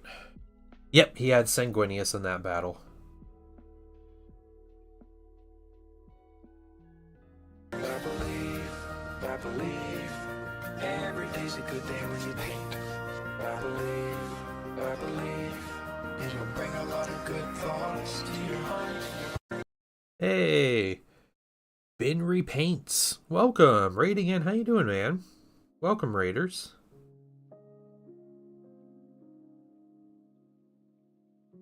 How are you guys doing this wonderful, still morning, so technically morning here, so this wonderful morning. Awesome looking Farsight. Thank you. Thank you. We're working on, we started on him yesterday. Trying to finish him today. I don't want to spend tons of time on it. This is a commission piece, so painting him, and then hopefully we'll get a little start on Commander Farsight, because I have a Commander Farsight, or not Commander Farsight. Duh, he's Commander Farsight. Shadow Sun. We'll get a Shadow Sun start after this. How was your stream?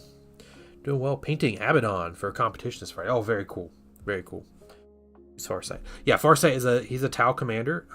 He's kind of like a renegade Tau commander, and he's got some like cool story about him. He like has like a breakaway faction of the Tau that doesn't like follow the ethereals. And he also uses a super cool sword that may or may not be a chaos like tainted weapon. But it's kind of unusual for Tau to use melee weapons. Yeah. Yeah, he's got some cool lore. Very cool dude. He's also lived a very unnaturally long life. So, may or may not have something to do with the sword. I think Tau only lived to be like 50 or something. Like 40, 50 years old. And he's like 200 or something crazy.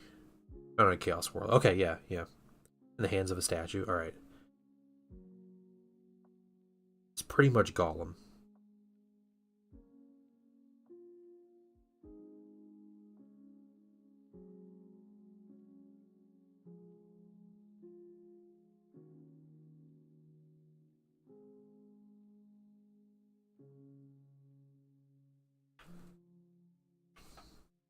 The only weapon they had that could hurt a bloodletter that came through. Okay, there you go. Alright. Probably a bloodthirster. Bloodthirster's the big boy. Bloodletter is just like the little demons.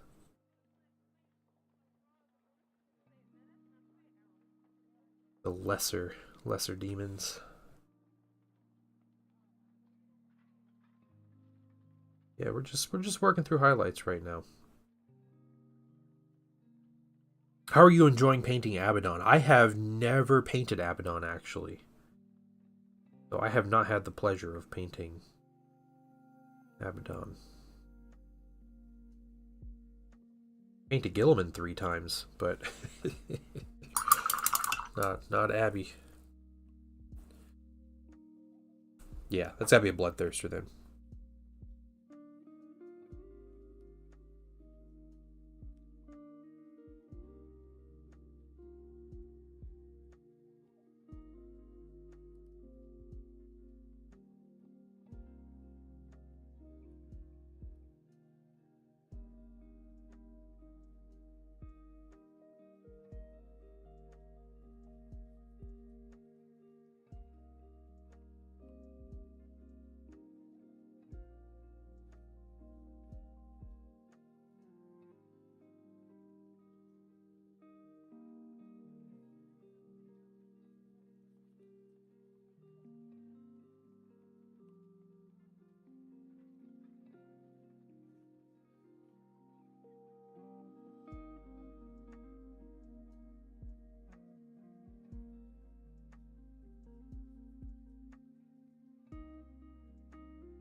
Alright. Good highlights on there. Let's just do one more coat. It's pure ivory. Watercast guy who touched the Gellerfield generator of a destroyed Imperial ship.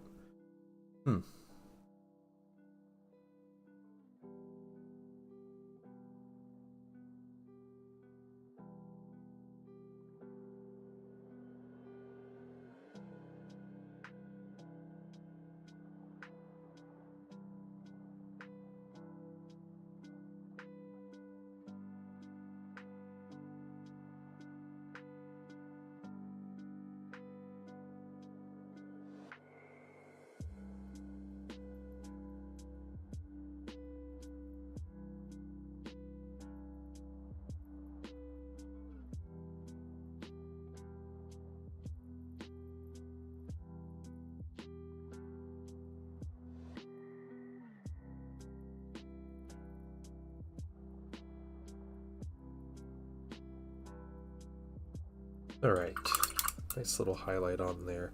Something I want to do, I need to back.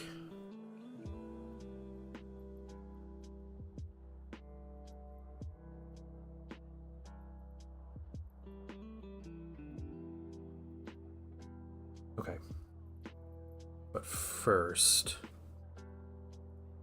I want to get these little cluster things here. Little flowers on the tree. Just start making progress.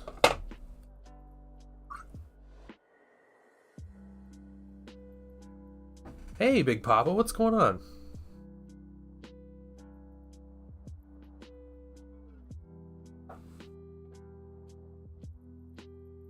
Room possessed by some tyranny. Okay. You could solo a Lord of Change. I bet you could Lord of Trek. Easy. Big Papa, how you been?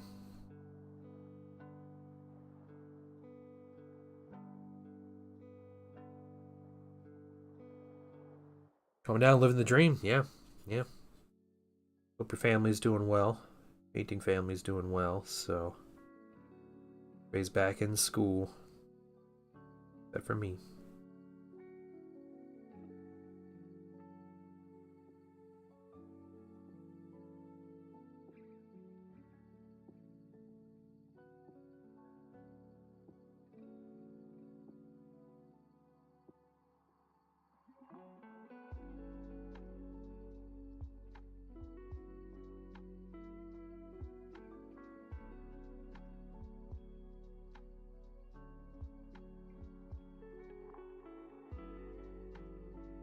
Of the time.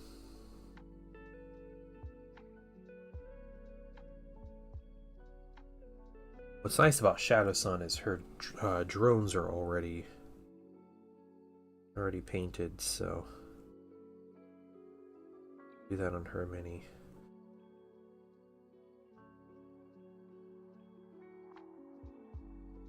Turn from the War of the Roses. Oh no! Okay, the deer gained the upper hand. Oh no.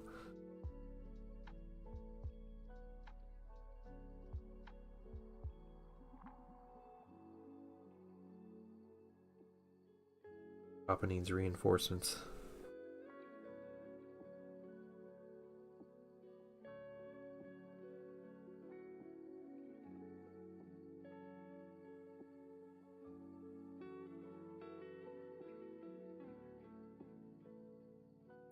Yeah, Shadow Sun's gonna be painted white. Yep. I rebase coated her, so.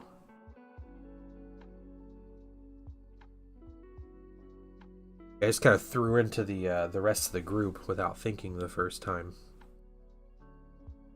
But we're good now. It's all corrected.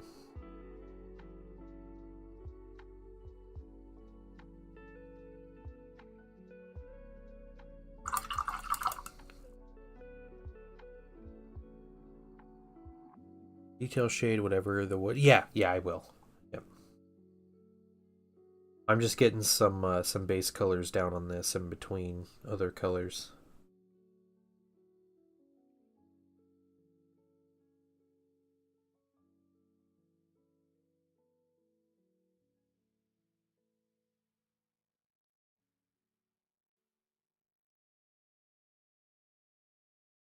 We're gonna make him look nice. Everything on this mini should look pretty nice. Wait, Lord of Trek, what? Okay, insta follow. Okay. Yeah, you're welcome to ask questions in Discord too, Lord of Trek.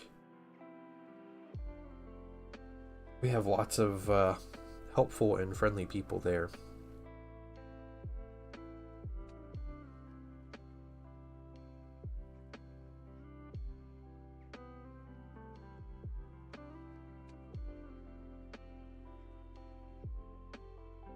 Yeah, no, it's fine. It's fine, dude.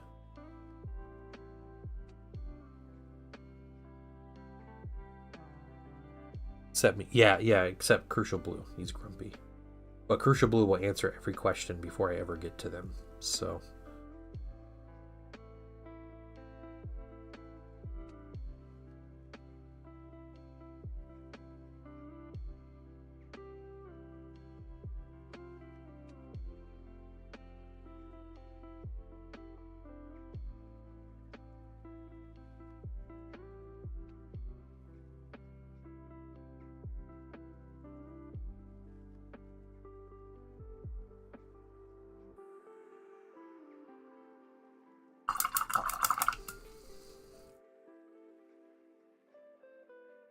Shots fired. Crucial Blue's the one that said he's grumpy. He's on YouTube right now, and we can't share chat between YouTube and Twitch, so you guys are relying on me to transmit the message.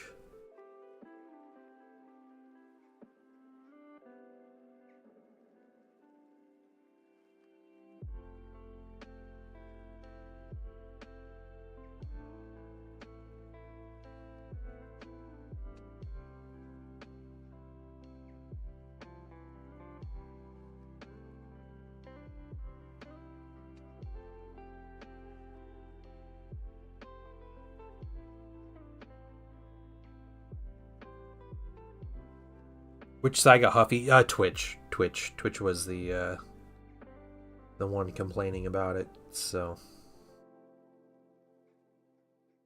yep. Said they can't control the conversation that happens on YouTube, so we can't have it being posted on Twitch. Yeah, it's in their TOS.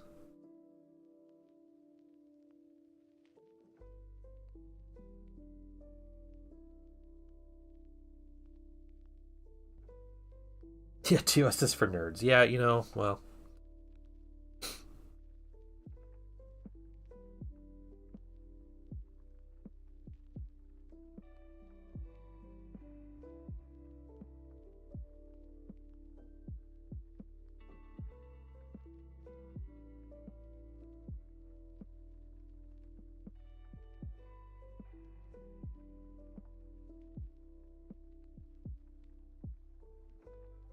Big Papa's on. Okay, discussion happening on YouTube, guys. I'll try and cheer Crucial Blue up. He says he's grumpy.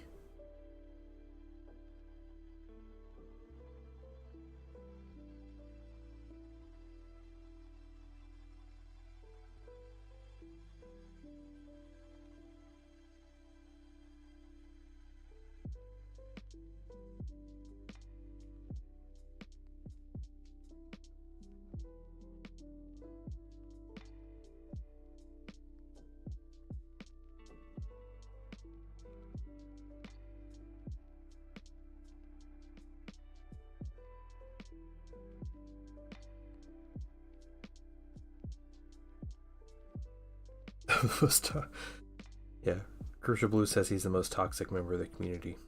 It's only because he brings all the bots in with him. That's it. Yeah, yeah, the meme.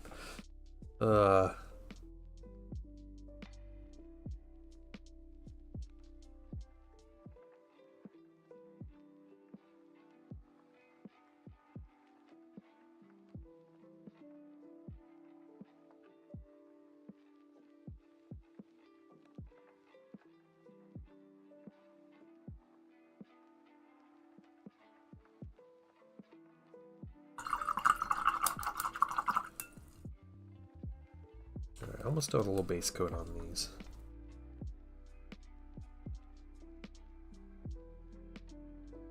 We'll head back into more highlights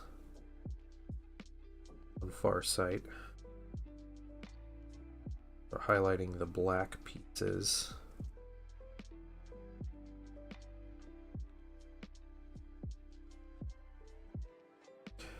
So, what? They did for a while. I don't think they do anymore. They toned that down quite a bit. There was a moment there, a good like 24 hours, where Twitch was insane after they changed their TOS.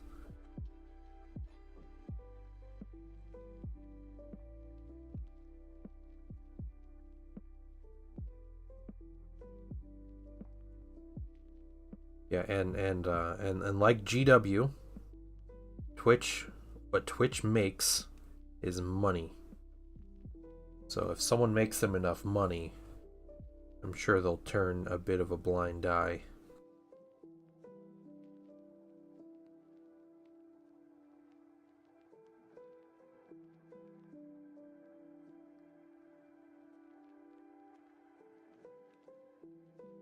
Okay. Little cherry blossoms here. Yeah.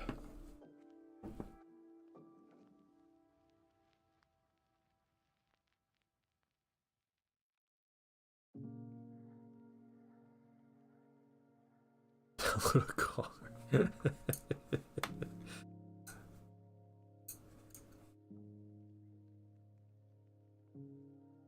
Alright, that's how you know you're a professional painter. Just throwing it around. Wait, how is that?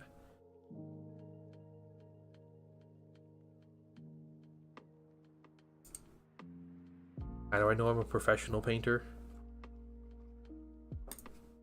Something to do with other big Twitch streamers? Oh my goodness. Oh, throwing the model around, yeah.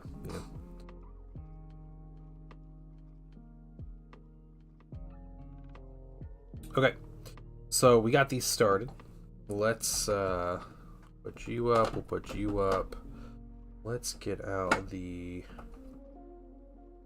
dark neutral gray. Yeah, that's what I do, man. I throw minis around.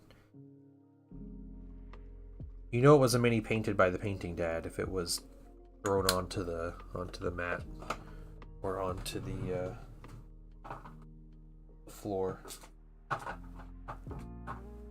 really need to buy a bottle of dark neutral gray. Okay.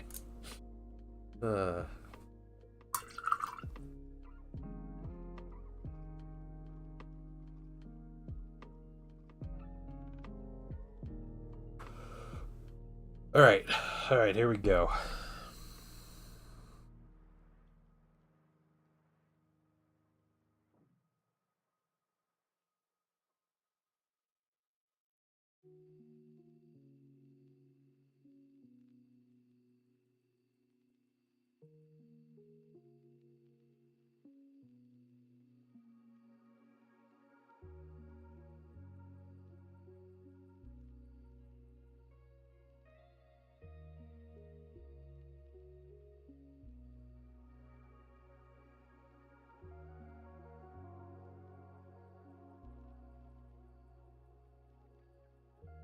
Real talk time. You tried the dark turquoise. Oh yeah, the dark turquoise is amazing. Yeah, it's incredible. It replaced Aramon Blue for me. Aramon Blue was like my second to last GW like normal acrylic paint I was using, and dark turquoise just eliminated any need for that. So yeah, incredible paint.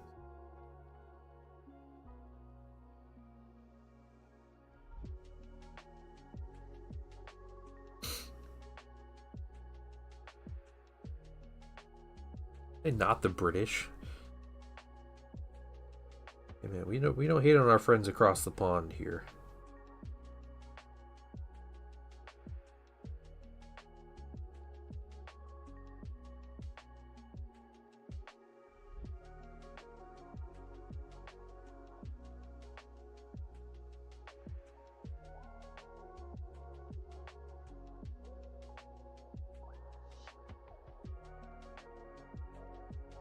I was ready for how good that color looks, yeah.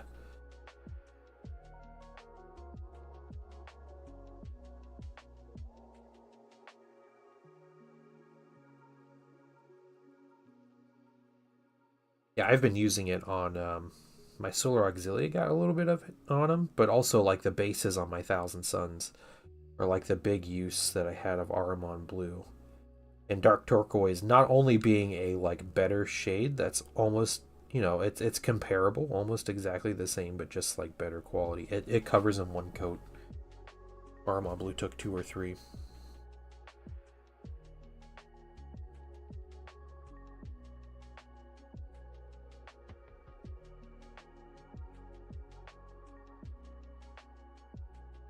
Simple stuff on this little symbol, but it's getting up getting different paint. It's a taxless life going for you.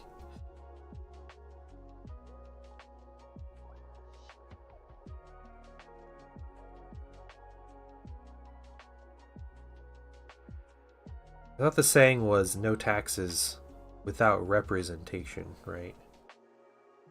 Means it wasn't that we hated taxes, it's that we wanted to, you know, not have people decide on our taxes that we didn't vote for.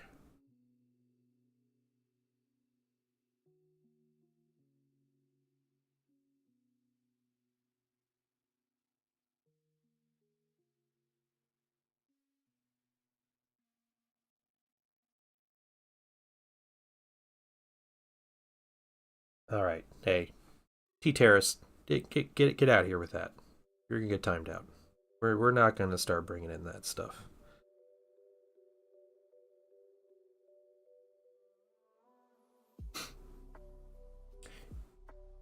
Use it for some cabling on my Black Templar's Redemptor Dreadnought.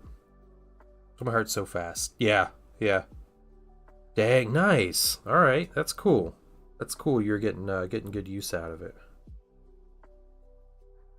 Mod abilities. I think Zen might still be in chat. I'll time you guys out myself.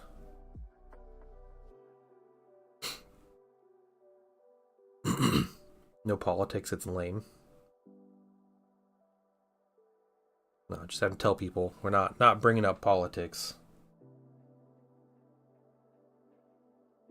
Some Brits getting salty that that we didn't want a king over the country. So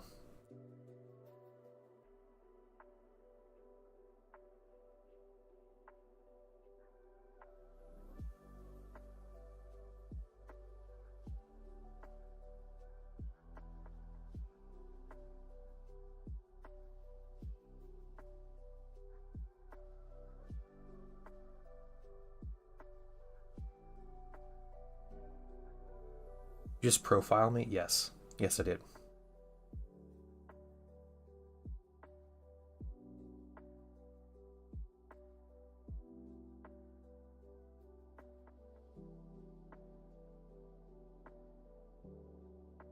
You like the Boston Tea Party? Yeah, maybe that's what he's talking about.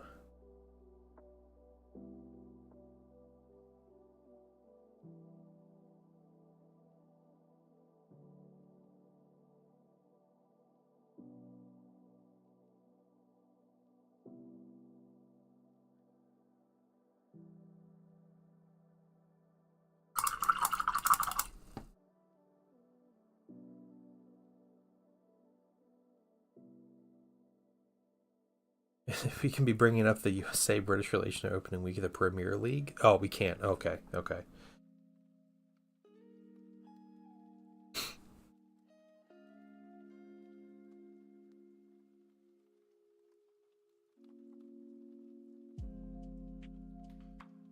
You can speak to my manager. You can email paintingdad365@gmail.com. It'll take you to the owner of my company. Direct to the CEO.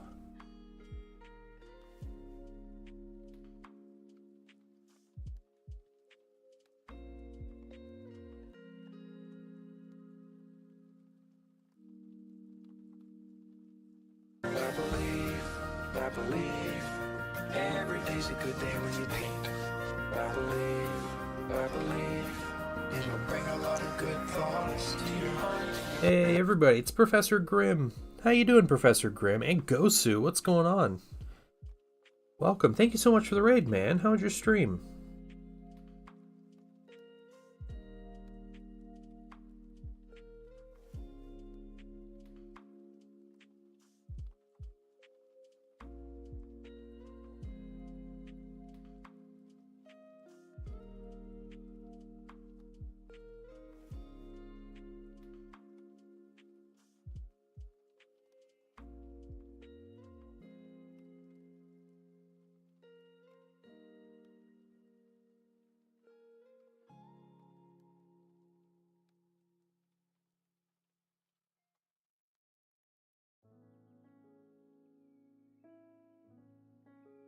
Got a number of things done. Sweet, sweet.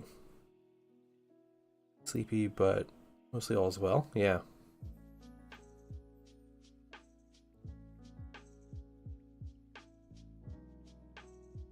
Come in, guys. Guys, go give Professor Grimm a follow. Show him some love. A valued member of our community. Streaming. Putting it out there, painting BattleTech minis. Is that what you're working on, or is it something else?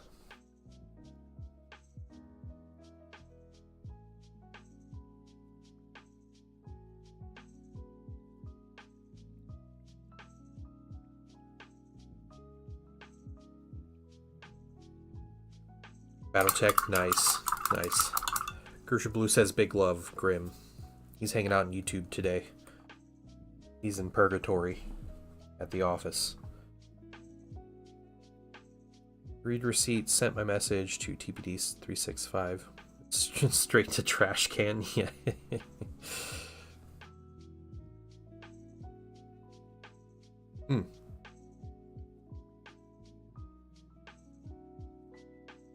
Do I do Gundam, Lord of Trek, or Professor Grimm? Are you asking? I don't. I've put together a couple Gundam hits, but that's about it. One was for stream for hitting 1,000 follows.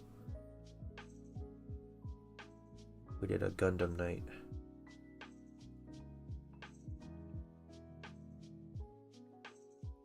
Or Gundam, yep. We describe how I feel when I'm forced to come into this grace, this godforsaken place, yeah.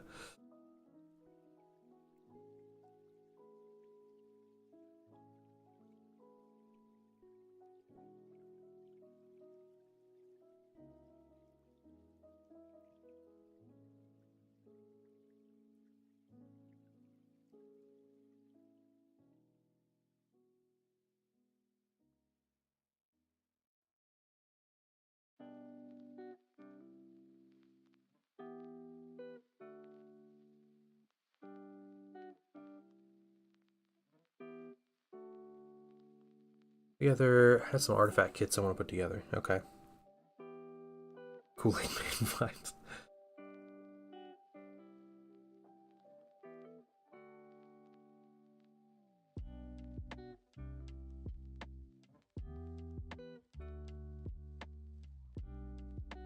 Getting some highlights on here. Working through all this black. Should go faster than the red. We just have a lot of minor colors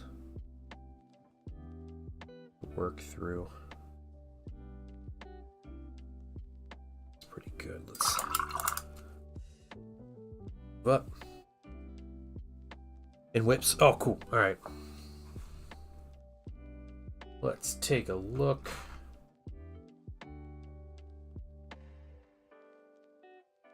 Whips. Dang, Pone, you're working on your DACA jet. The camo looks sweet on that. I don't know if you're still chilling in stream, but that looks great. Yeah, I got some BattleTech. Those are great looking mechs, dude. You're doing a great job on those. How much did one of those mechs cost? Out of curiosity. I saw them in a bookstore a couple weeks ago. I was at a Barnes & Noble.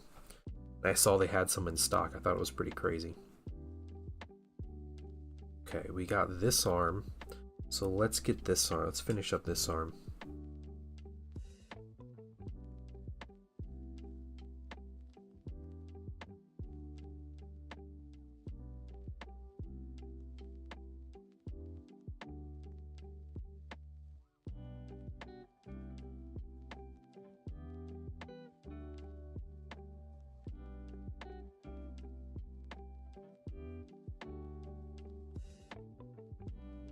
Stuff, yeah. 4 or 5, about $30, $35. Not too bad. How many do you play within like a normal game? I like that that turquoise one with like your shading and highlights on. I think it's just fantastic in particular. But they all look great. So move across country. Cut back my in-office days by 96%. Well, hey, at least you don't have to worry about going to the office if you don't have a job, right? John Lockridge, what's going on? Hey man, thanks for jumping on YouTube. I'm doing well. Yeah, we're he's actually been a lot of fun to paint. I've been enjoying him. A lot of angles to highlight, which normally isn't my favorite thing, but he's got a relatively simple color palette. And so it's keeping it enjoyable, I guess. A couple big colors. It always feels good to be able to focus on like one mini at a time.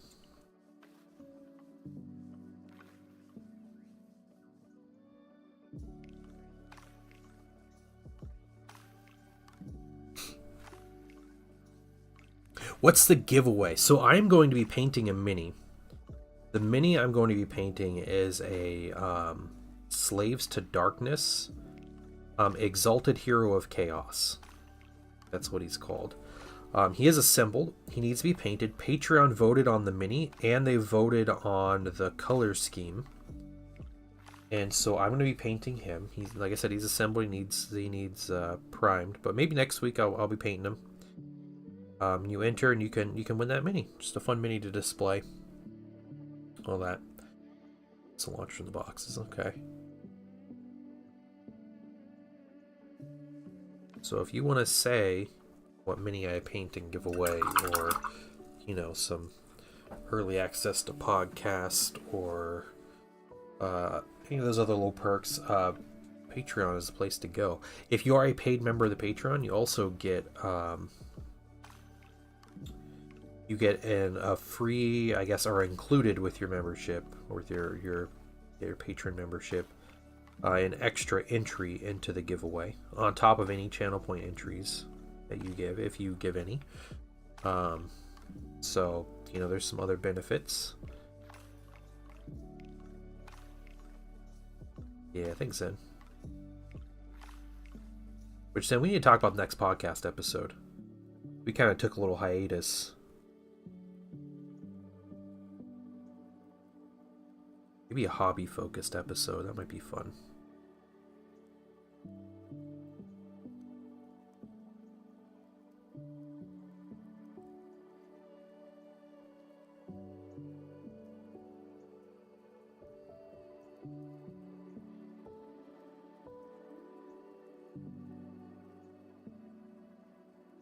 X looks okay. Yeah, I don't know anything about BattleTech.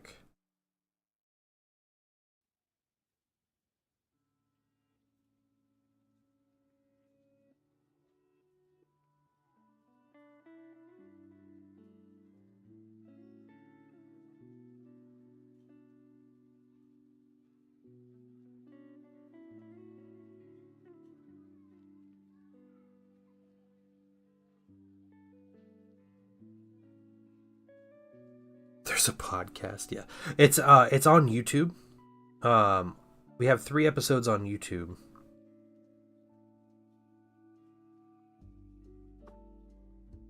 And Podbean is kind of weird. I'm not sure if I'll be able to do more on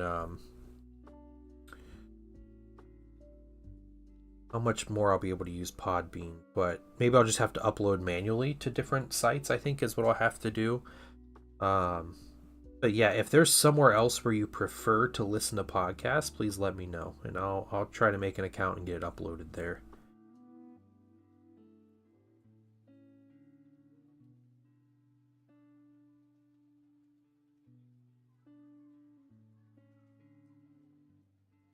You know, my lunch break. Yeah, that's awesome, John Locke.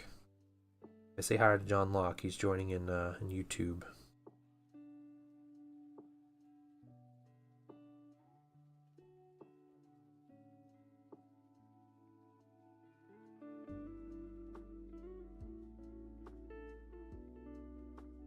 Yeah, so yeah, Podbean is the service I'm using, but I think there's a limit to how much you can use Podbean for free, and I am not making any money on the podcast, so it's staying.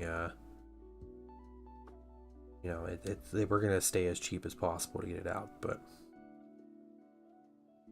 well, there's pretty much we talk about some things going on. We go through like hobby stuff, and then we kind of have a topic we talk about. There's no like set topic. Like theme throughout things. You just kind of want to make it like a general hobby thing. It's been a lot more like gameplay kind of stuff. But yeah, you always get a Zendral rants about Ohio in every episode, I think, has happened. Just like super organically, he's just like, I hate this about Ohio. Like, the pizza almost killed me. Or they have drive-through convenience stores. Or and he just like goes on. They're on YouTube. There should be links through Patreon too if you're a member on the Patreon. Patreon gets it early. So listen, I know Ohio sucks, but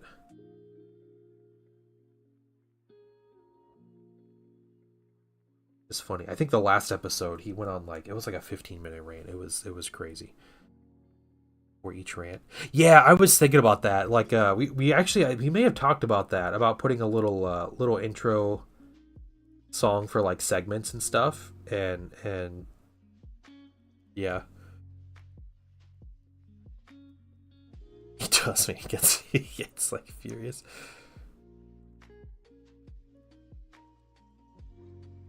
The giveaway. Okay, so the giveaway is I had Patreon vote on it. And I purchased the Mini. The Mini is assembled, it just needs painted. The Mini is an Exalted Hero of Chaos for Age of Sigmar. He is on a round base, so there's that. But yeah, and Patreon voted on the Mini, and they voted on the color scheme I'm going to paint the Mini. So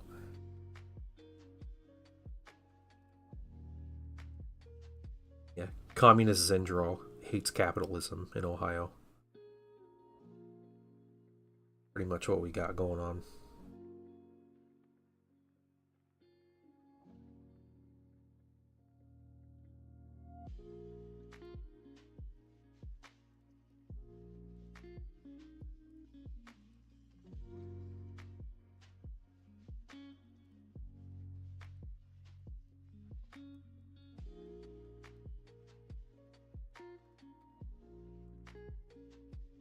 Yeah, I used to listen to a podcast quite regularly where the two guys were both musicians. And so they made all their own little like intro bits, and it was incredible. Like they would have guests that they would interview, and they would make personalized intros for every guest on the show.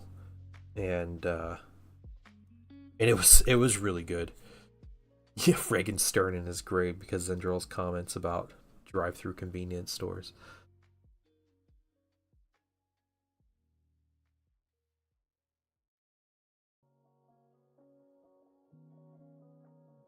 It's like when I think of like making a segment in the podcast and putting like a little intro theme to it. I have like that standard in my head. I'm just like I can't do that. The head of Nixon, yeah. And Agnew, right? He's on the body of his VP.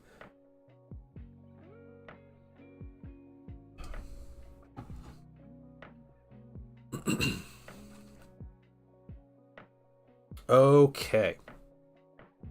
Record my stand. Oh, that'd actually be really amazing, Blue, if you could do that. I might be talking to you then.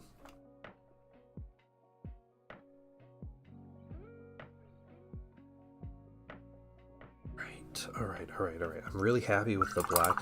There are a little more subtle highlights, but you guys will see. You'll all see. Okay, so we need pink. Here's what we're gonna do for pink.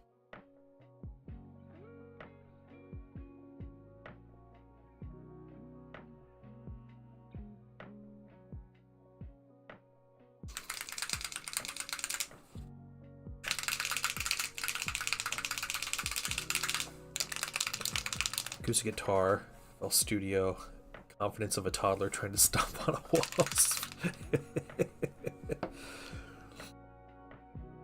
Dark amber and black sounds awesome. Yeah. Cigarettes, alcohol, and fireworks in the same drive-through window. Jeez. Yeah, red eyes is perfect. It's the way to go.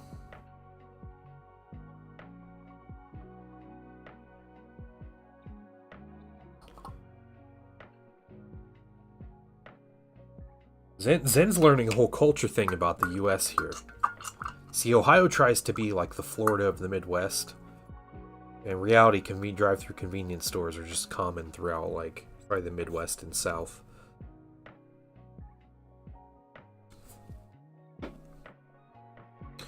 Okay, using, is this voluptuous? I can never, volupus or voluptuous? I don't know.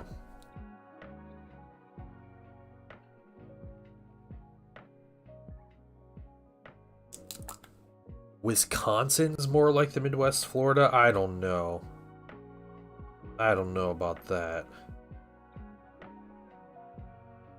Gotta go pretty light. So I put like 2 drops of contrast. I'm just using this contrast medium and just use this little bit of contrast on my brush here. I'll grab a little drop of Flow Improver. Me outside the Arby's. You can have them in Missouri. Okay, not in Missouri. Okay. That's why they call that place Misery. You don't have drive-through convenience stores. I gotta be honest though, I have never once been in or purchased anything from a drive-through convenience store.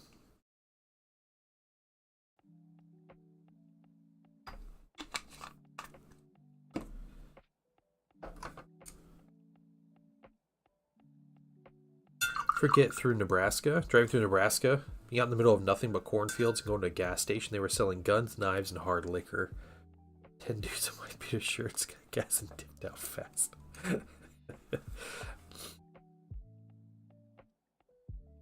They have drive-through Sheetz gas stations. The Sheetz near me has a drive-through. I don't know if the gas station, like, I don't know how you would consider that a like you don't get out of your car to get your gas pumped. Is that pretty much what it is? But because I used to use the Sheetz drive-through. Funny enough, I have like the Sheetz app, because Sheetz are all over Ohio now. Just like they built like 300 of them in Ohio in like a year. The Sheetz app, they give you like a free soda for your birthday, like a free bottle of soda, and so I didn't want to walk in and buy the soda, so I put it on the app and got my free soda on the app and went through the drive-through and got it. The guy gave me the dirtiest look, the guy in the drive-through.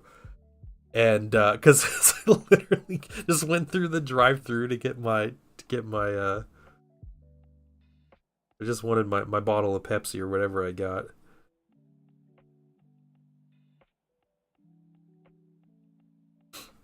Pulling up for my sody pop. Oh no. That video. That's like the reality show, right? The two ladies. Let's drink a sody pop. Free coffee, so they're pretty chill.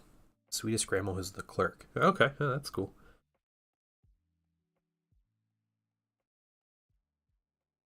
Coupons in the app. Gotten food for free for very cheap before. Oh, interesting.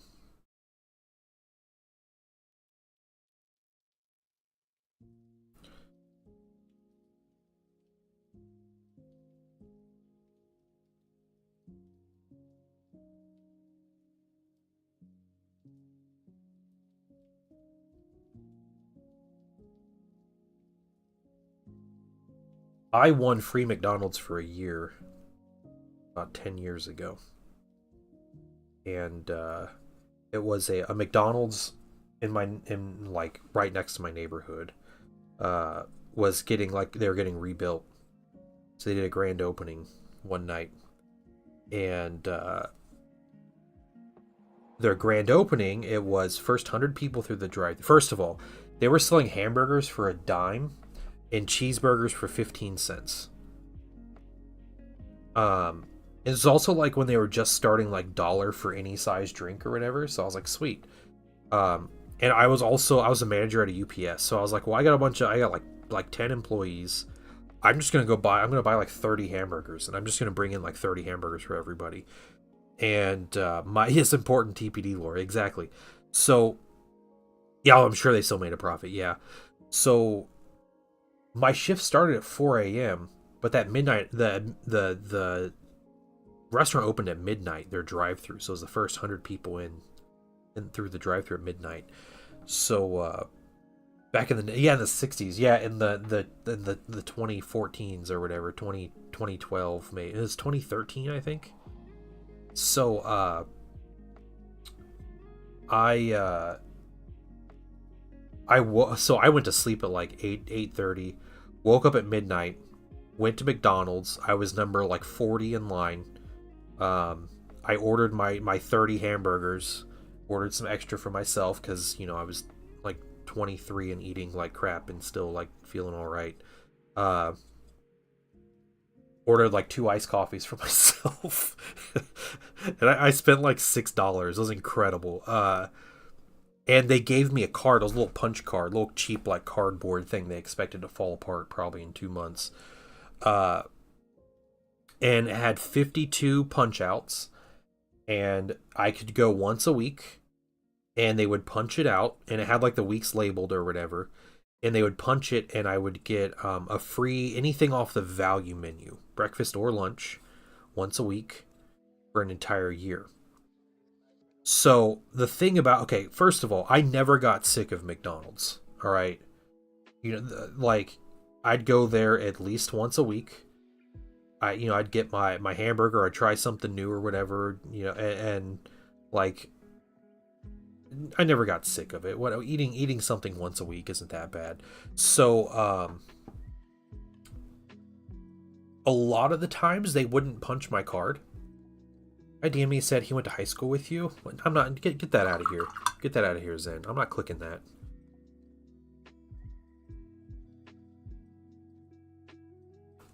I know what that is.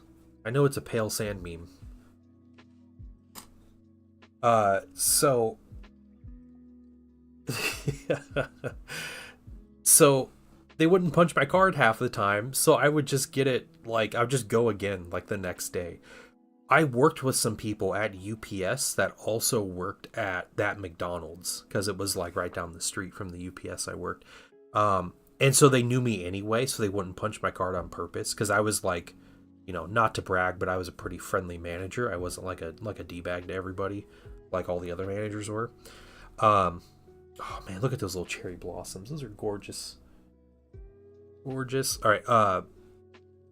So yeah, I probably got McDonald's in that year for free 70 times maybe. I think I forgot to use it like the last week I had it, and that was it. But I kept that thing in my wallet, and they would punch it every week. I would go until that card was punched,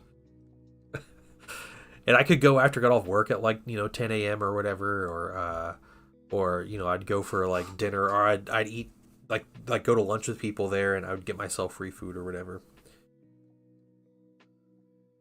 With withdrawals, we stopped eating McDonald's. No, I did not. No, I was okay with it. I don't mind McDonald's. John Locke, you have a great one, man. McDonald's is super trashy. Like their food sucks. Like I think we can all agree that McDonald's food is terrible. But like there's like the nostalgia to it, right? It's like chemically engineered to like taste good to your brain. Right? It's just like MSG and like deep fry, and you're like, wow, that's good. Yeah, exactly, Ghost. You see, yeah. That's all it is. So, so you know, like my son likes McDonald's. I haven't had McDonald's in a couple months at this point, but I'll eat McDonald's with him. I definitely prefer Wendy's, but even then, I don't think I could eat Wendy's as often as I would be willing to eat McDonald's.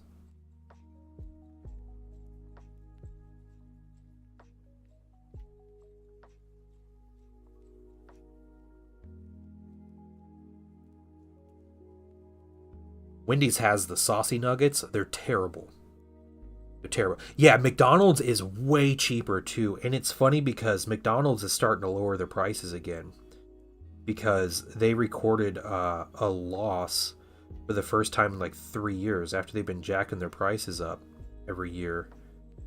And it's still super cheap when you buy the right stuff. Like, my preferred McDonald's food is a sausage McMuffin and a hash brown. And like, I'm good. That's $3.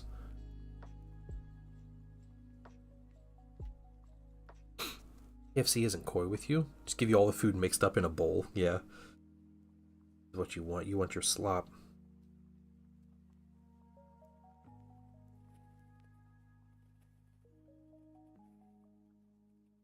There's one KFC close to me. It closed. I went that KFC once. It was the nastiest restaurant I've ever walked in.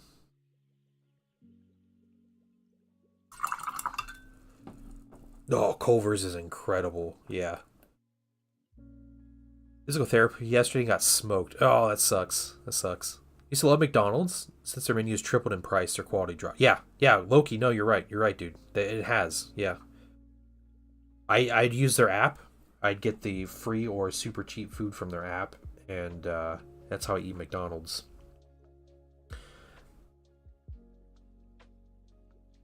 Barefoot after we went to... Oh, no. Oh, Zen. Oh, gross.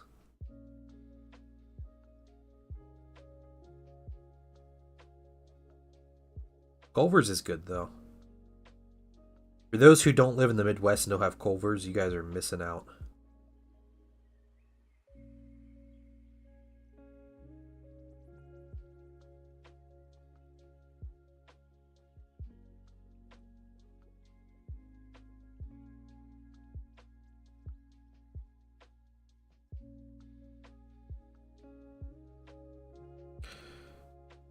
You have Culver's. Florida's weird though, Loki. Florida has a lot of Midwest restaurants because they have Donato's there too. But the reason they do that is because of all the old people that come from the Midwest and move to Florida. So they got to keep the old people happy. So they bring in all these Midwest restaurants, and they do really well because old people won't try new food.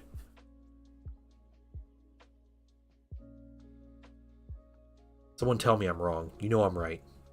You know I'm right. I will never walk inside a Buc-ee's. Their ads are obnoxious. That's enough for me to hate them.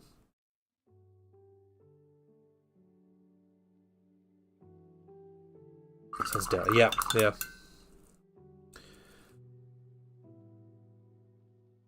Accepted standard of KFC. Yeah. I'm in that boat. All right, Mydrol. All right. Okay, Zen, can you stop?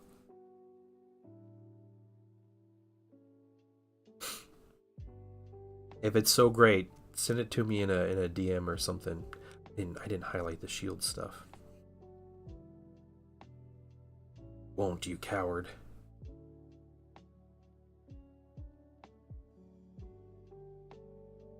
Brisket sandwich and jerky at a gas station? It sounds terrible. Just kidding. Sheetz is alright. Sheetz' food is pretty good. Like, my big complaint... Oh my gosh.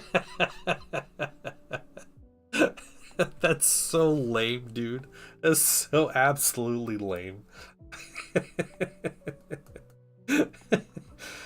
Because I called myself old one time, and you're like, Oh, it's a dinosaur. It's just a picture of a dinosaur. What side of the Carl's Jr. Hardee's line is Ohio? Ohio's in the Hardee's line. Yep, we call it Hardee's.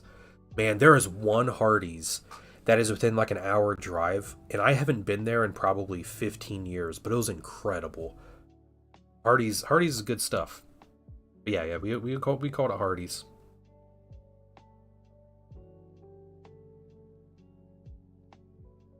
Yeah. My biggest complaint about Sheetz is they sell milkshakes, which is great. But their milkshakes, they use the like frappuccino mix or whatever, so it's like ice in the milkshakes. And you know what? I don't want ice in my milkshake. Milkshake is ice cream, milk, and flavoring. The $6 burger. Yeah, Hardee's did the was it Hardee's or it was A&W that did the 3rd-pound burger, and everybody thought was smaller than a 1/4-pounder. Yeah, don't put ice in my milkshake. Yeah, that ruins the milkshake. They're diluting the milkshake with water. BK did that. Okay. W proved us as idiots. Yeah.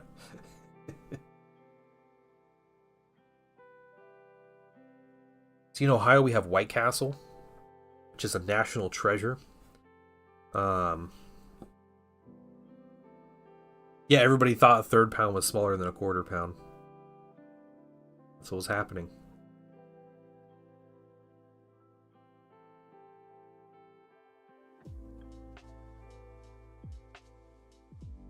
White Castle isn't that cheap, but White Castle's great.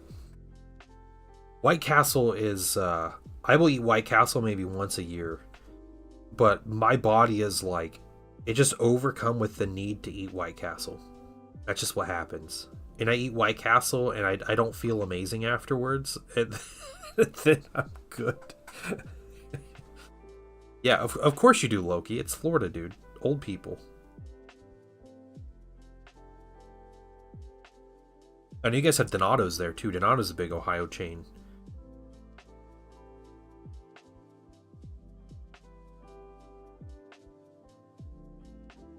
They have Donato's in Fort Myer. It's where my parents lived. It's like old people, just old people from the Midwest.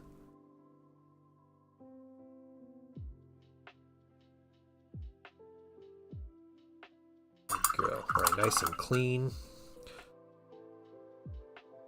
We have In-N-Out and cannabis. Pretty much convinced those two are related. Yeah, I don't know if it is. I don't remember if cannabis is legal in Ohio now, if that actually started or what, but we voted it. It's in our,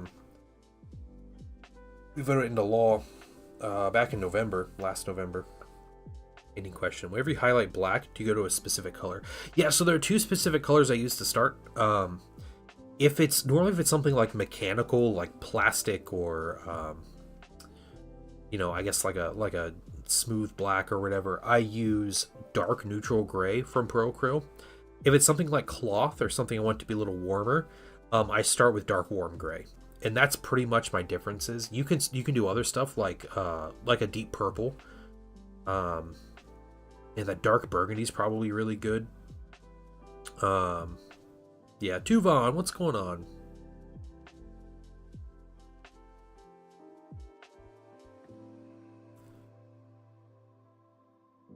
Yeah, it's always between, it's typically between those 2 colors. Okay, I'm going to, let's see, is that, it's black, isn't it? Yosu's just testing me.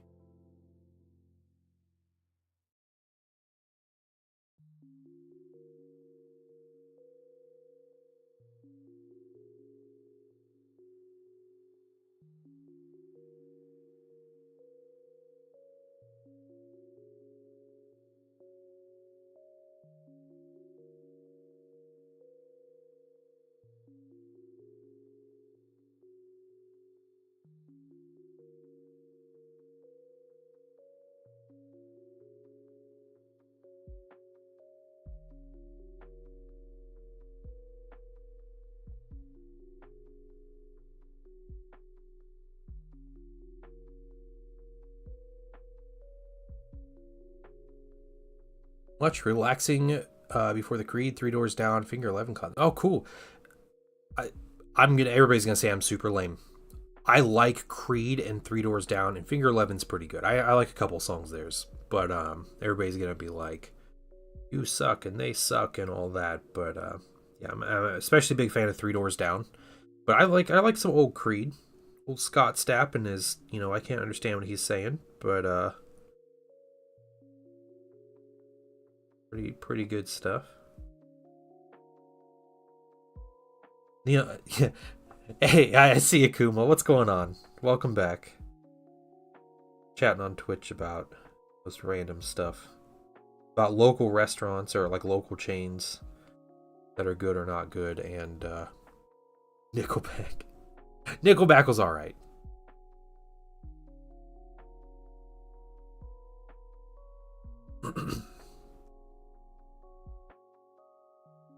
I was never as big a fan of Nickelback, but oh, this man. Let's see why you play Minecraft. Nice. I have never played Minecraft. I know everybody tells me I should play it, but hey, it's cool if you like the music you like, alright? I didn't realize I liked Taylor Swift until I accidentally listened to a song of hers on the radio, and I was like, who sings this song? This song is awesome. And I looked up, I was like, oh, it's Taylor Swift. Okay. I'm a Swiftie now, I guess.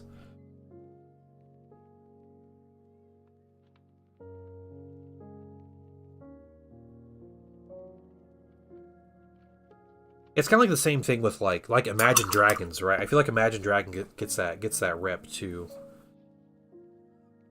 Ever forget when TBD came to my stream 2 years ago and I was blasting gangster rap? I was thrown off. I was, dude. I really was. Yep.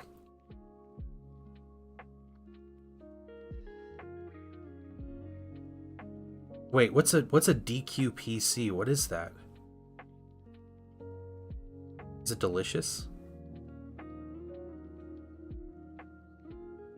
I like Imagine Dragons. I enjoy their music. I don't know anything about them, but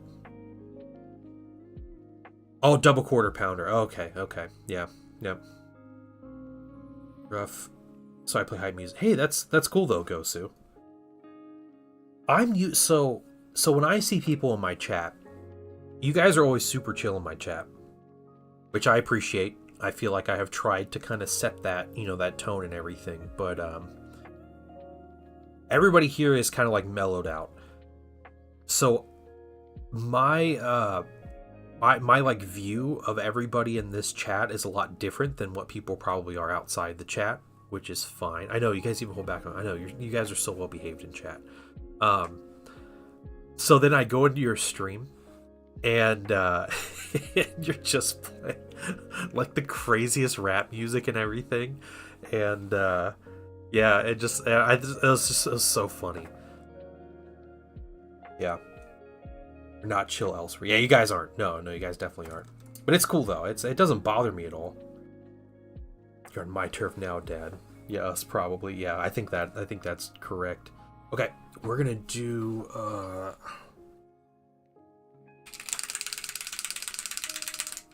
like Gosu most of the time. Hi from Minnesota. Hey Joe. What's up?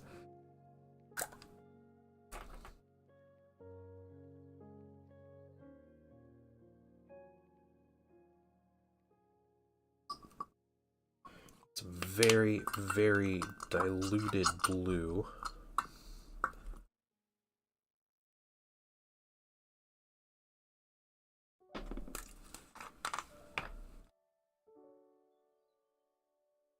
You guys are all super friendly with me.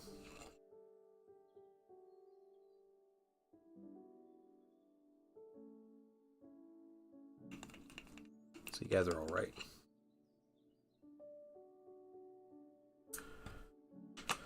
An award-winning painter? Best in show at a small contest here. Nice. Congrats, dude. What'd you paint for your award?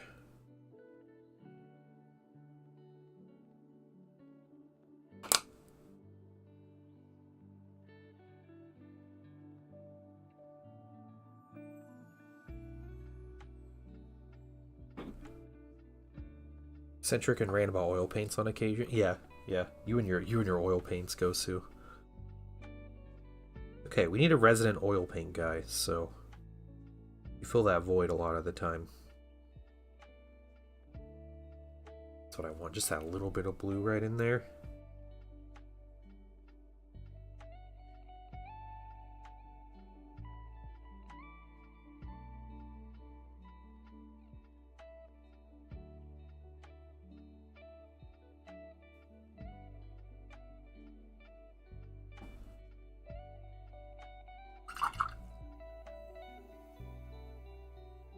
Now it's filling out my 10-day vacation with stuff and days with no plans.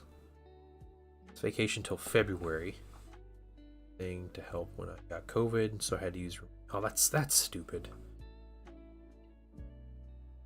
That really sucks, man. All right.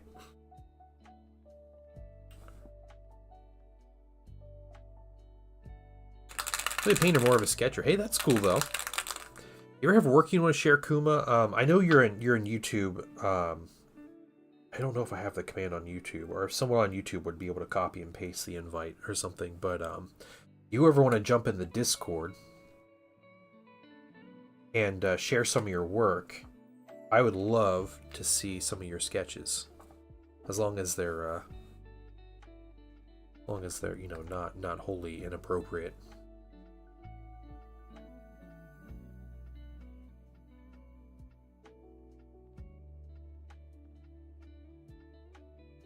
Okay.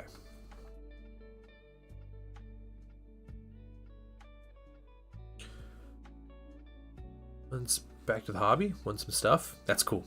That's cool.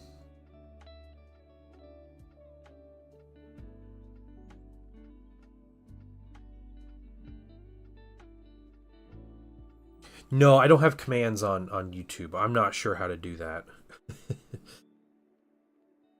Bring a nice little wash on this stone here. I'm out of ideas. Can you oh, I don't know. Someone able to copy it, go into YouTube and paste it as a link?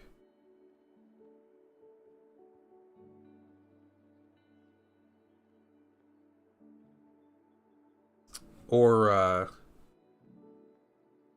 if you come over into Twitch real quick, if you're able to. I know some people have like Twitch blocked at work or whatever, but you're able to. Just channel my two-day YouTube account. Okay, well, cool, man. I am glad that they're stopping by. So you say you don't paint and you draw. What brings you to a painting stream, to come hang out in a painting stream? You're on my main one. Okay, cool. He was doing his main account. It's Mr. Beast. What?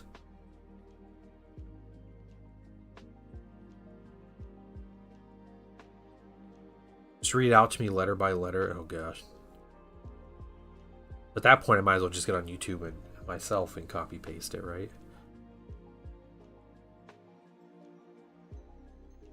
Little pulse. Oh god.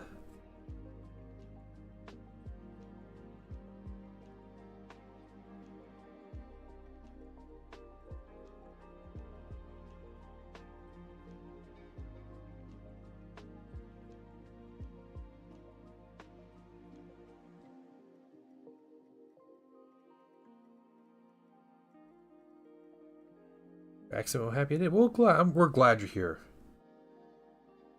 and you're more than welcome to chill. Like I said, I stream on Twitch and YouTube, and I've streamed on Twitch a lot longer than YouTube, so I'm streaming on both concurrently. And Twitch doesn't allow the chats to interact, which I just found out like before I started this week. So unfortunately, you're not able to directly communicate with people on Twitch, but I'm more than happy to relay messages. Guys, you can say hello to Kuma, Kuma. Welcome them into the stream. But yeah, I put out the occasional video, a little podcast thing that me and Zendro is my good friend, main mod, and everything, that we kind of have that going. So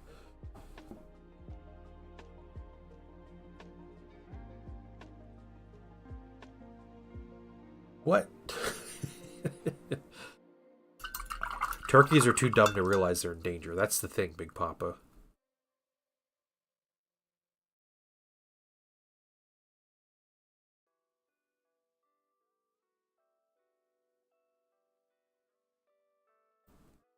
They're like squirrels. Oh my gosh.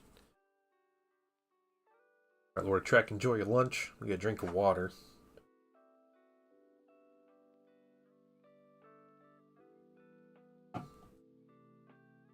Okay.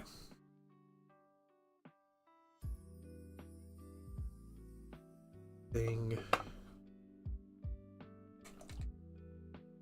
I want to do is mess around with this little symbol on his shoulder. But first, let's make happy accent. That's exactly right.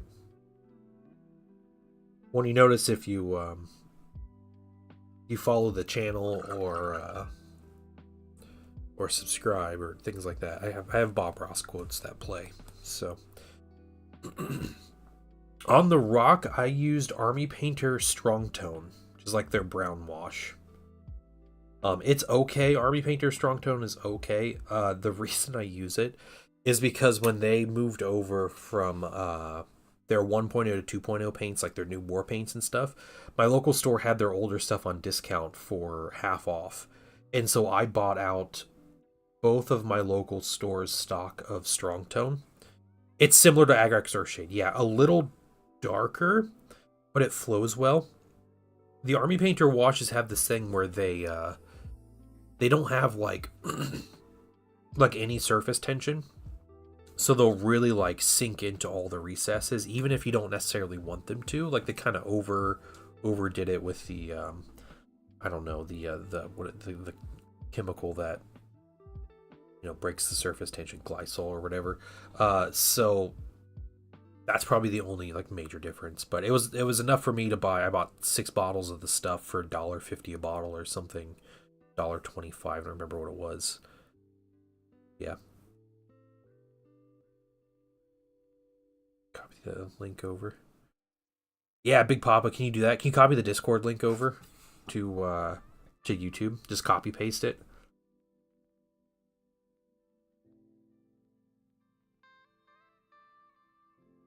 Okay, pretty solid. I'm honestly really happy with Farsight right now. He's a little less detailed than the Studio Mini. Like obviously, I'm not going to be painting as well as the Studio Mini, but some of like there's like little white accents and details and stuff. I'm not confident enough to do, but.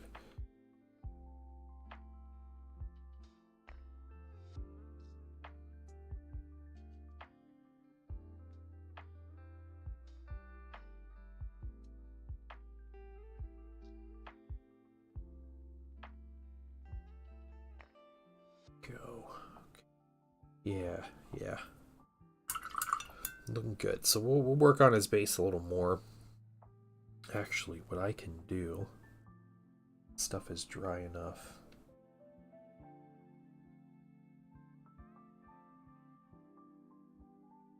Take some white. We're gonna hit tops of these little cherry blossoms.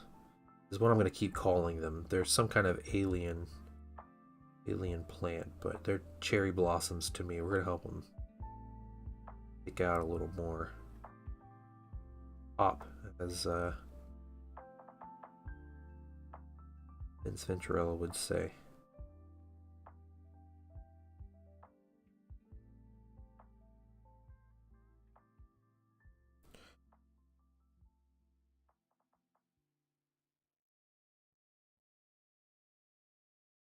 What?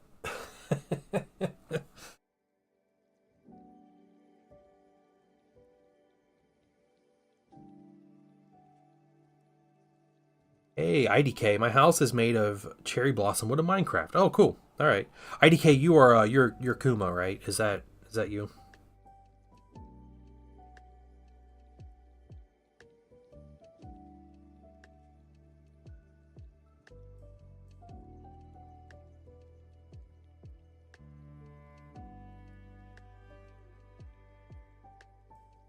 Got this alien dude who has never seen Earth before in his life, but he's got Japanese motifs, so they gave him little cherry blossoms.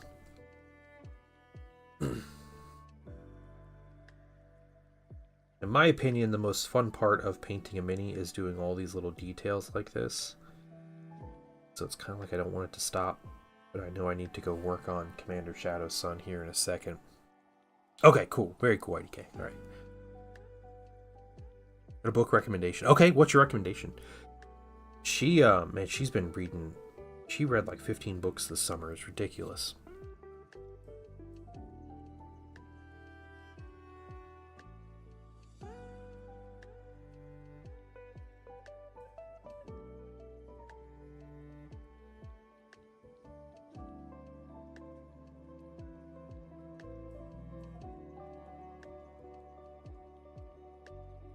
I am currently reading The Hatchet to my son, which I am loving. This kid just he'll read like the craziest books with me, but he was cool to read The Hatchet, so we're reading it, and I forgot how graphic that book was. I haven't read it since I was a kid, and it's pretty crazy. Like the very first chapter is the pilot of the airplane having a heart attack, like crapping himself and dying, and like.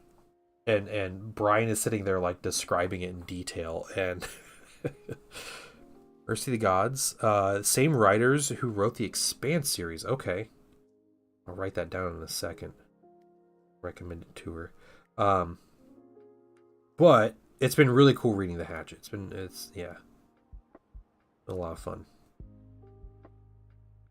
He vomits in like every chapter.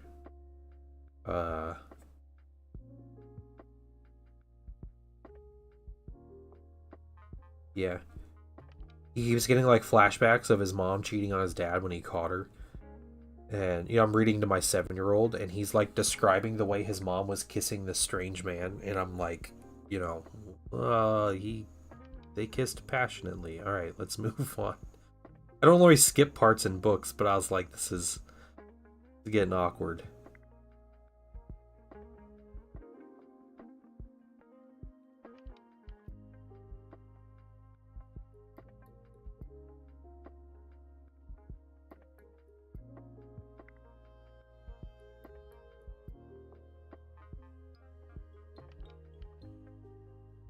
A nice little highlight on the cherry blossoms here. This was always my favorite detail of this model, that they put these on the base. He's 7. When does he get to talk? It'll probably be sooner than I'm comfortable doing. Yeah. In the Discord. Well, welcome IDK to the Discord, man. Please to thank you for allowing by all me means, back go into ahead your and home. share some of your work. Love to see it. Well, 64 is still waiting for the talk. I think you need to talk to your wife about that. Idaho 96, thank you for the follow. Welcome to the stream.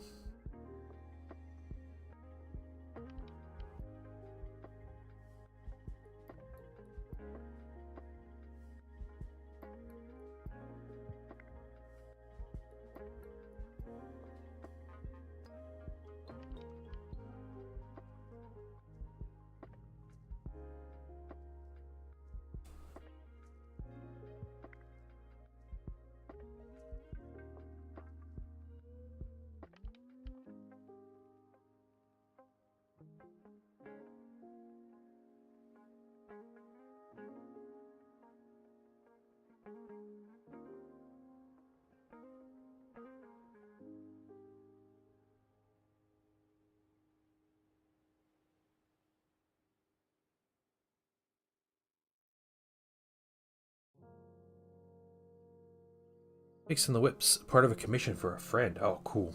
All right. And I'll check. I gotta write down this book from Big Papa and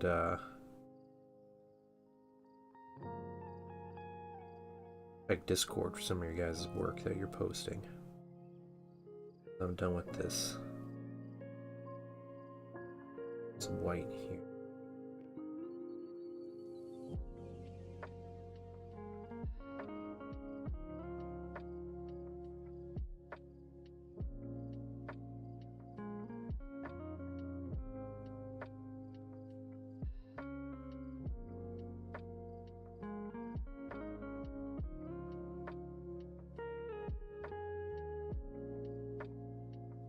Okay, cool. Ooh, I love those. I love those little cherry blossoms. Okay. Scored? Sure. Okay, thanks. Thanks, Big Pop. I appreciate that. Alright, let's look at whips. Tuvan, you're Eladan, right? Man, that is a solid looking Necron. Ooh. Ooh, I love that. The green and the black on like the crest and everything that's really good. Yeah, great colors. Really good looking. Your gold's looking really good. I like that shade. It's like a brown wash over that Retributor that you're using. The brown wash, it looks really good. And yeah, the green's over the black. Solid. Solid work, man. Idaho, just started painting minis recently. Currently painting my first Custodes. Awesome. The Golden Boys, very cool. And Mydrol, those are your skeletons, right? Is that you, Mydrol? Can't pull them if this Discord hates me. I see your skellies. That's you.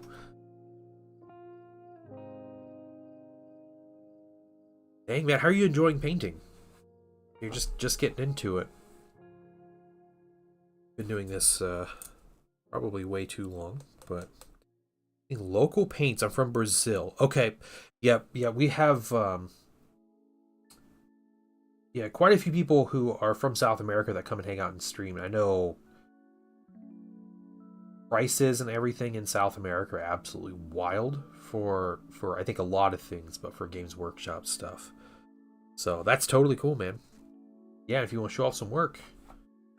I do have a little Discord server. We got a lot of friendly people willing to help if you want it or not. Don't want it, just they give nice compliments and very friendly bunch.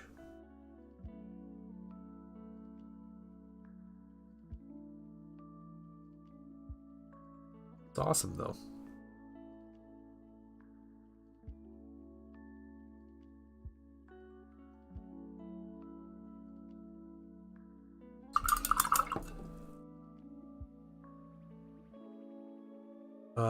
He loves the model. It's a great leaf.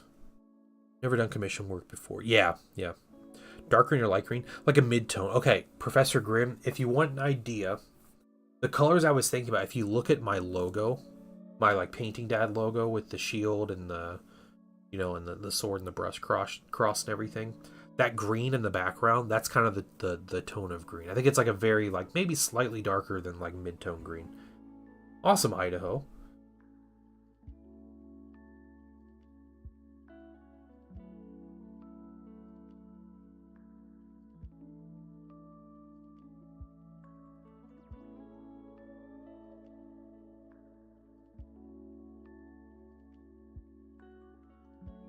All right.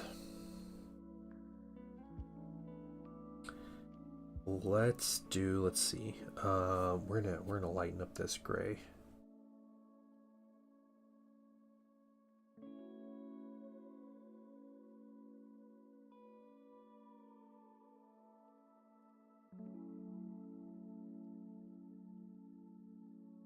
Take a pic. Cool.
Lighten that up just a little bit more on the edges. I just wanted some kind of like little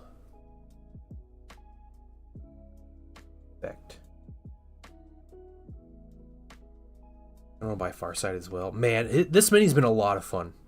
Final year of my PhD. I don't have a lot. Dang, that's great. Well, hey, congrats.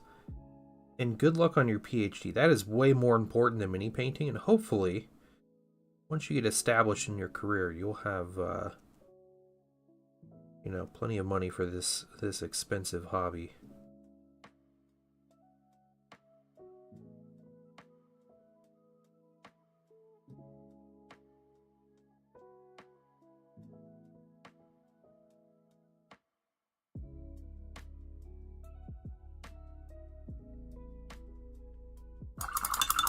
Okay, just trying something a little strange to get the colors. Yeah, Farsight is has been a really fun mini to paint. I really enjoyed it. Ooh, Achilles got some of your artwork posted. Oh, that's cool.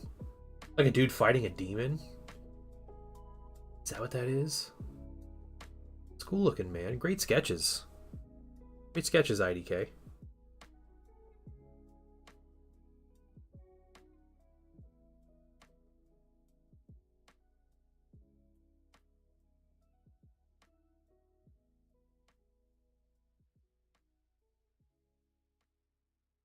Yeah, guys, if you want to see the work that people are posting, when people ask me to look at work or something, they'll post it in the Discord. You guys are welcome to hop into the Discord and check it out in the work in progress or the finished projects or anything like that. So, Marty's. I think, okay, so I really like the Blood Angels Captain mini. I think that's the best Captain mini they've put out in a while. I like the Blood Angels Captain. The Blood Angels detachments look so boring and generic. I am like, I don't know what I wasn't expecting anything. But like the Blood Angels attachments, they all seem super lame. They put out a rules preview for them today, and it's just big disappointment, in my opinion. And I want Blood Angels to be cool. I don't hate on Blood Angels like I do Space Wolves, but Blood Angels Lieutenant, yeah.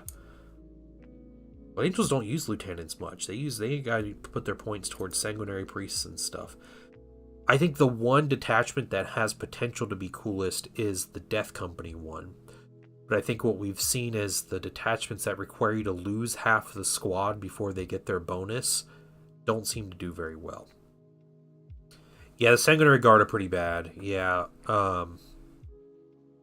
yeah, they get like the little wing emblems on their, yeah, they should have kept them with those Mark IV style jump packs and gave them wings. That's what should have happened.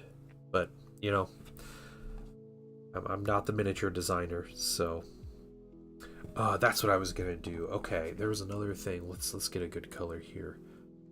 Let's get this, some sky blue.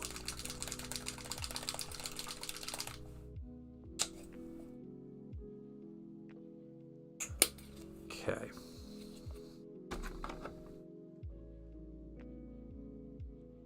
Pop out for a meeting. All right. Big Papa, you have a great day. Good luck on your war against the deer. It turns into your favor sooner rather than later.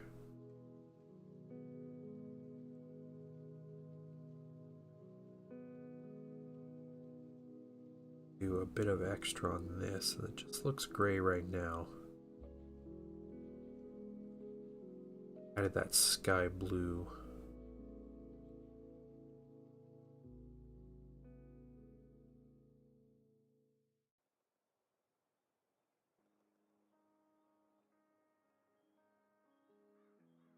I don't have Farsight's picture up today, but I remember quite a few of the points on the mini that I was interested in painting yesterday.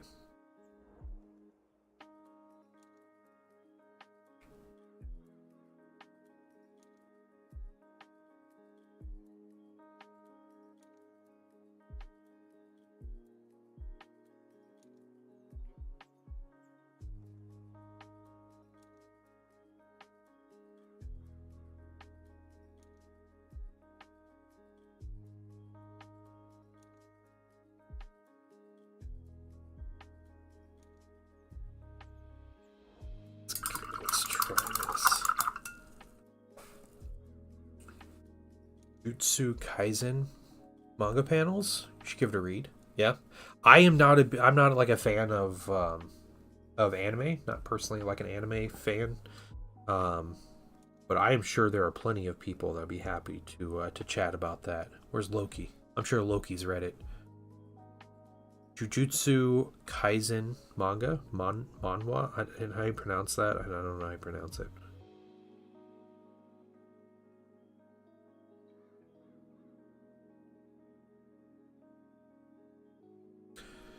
Does Astaroth have the old style heresy jump pack and the new Sanguinary Guard? Yeah, exactly. Yeah, they should have been consistent with that. I think they should have kept the Mark IV style jump packs. I agree with that. I like the Astaroth mini. It's boring because it's the same as the original one, but I think his mini looks pretty good. His face is a little bad, but I think that's more the paint and less the actual sculpt. Who knows? Maybe I'll get one to paint one day and judge it in person.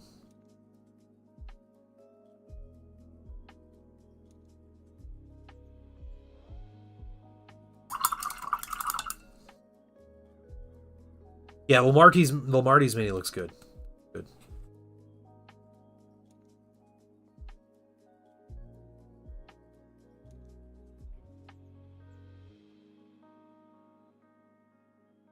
Wait, what? What about Pokemon?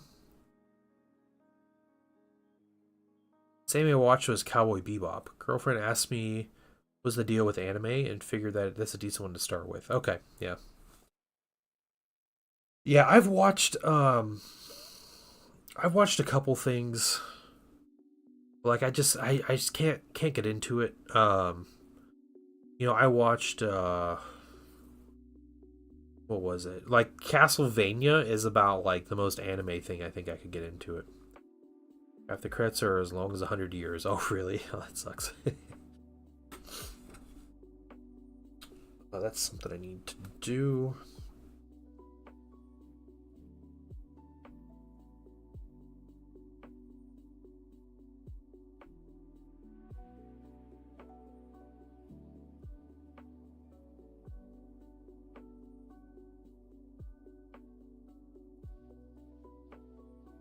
Hey man, we all enjoy different stuff.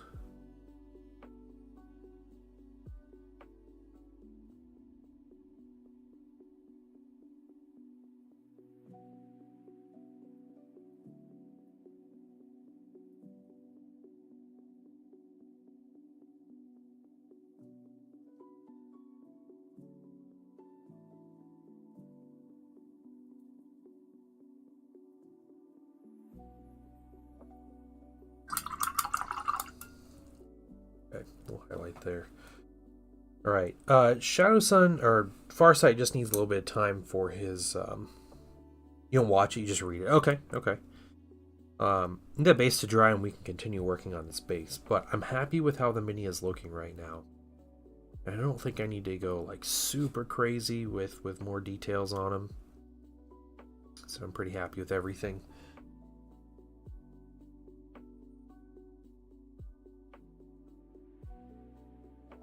Weekend. 14 of us going in there. That's crazy. Yeah, that's cool.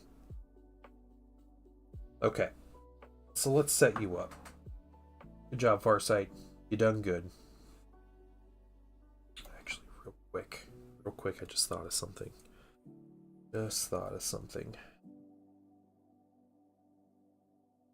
Who first?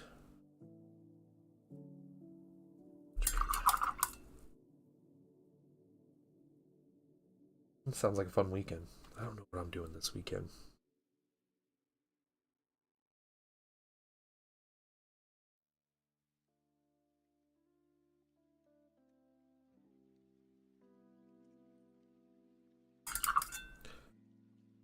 $120. Dang.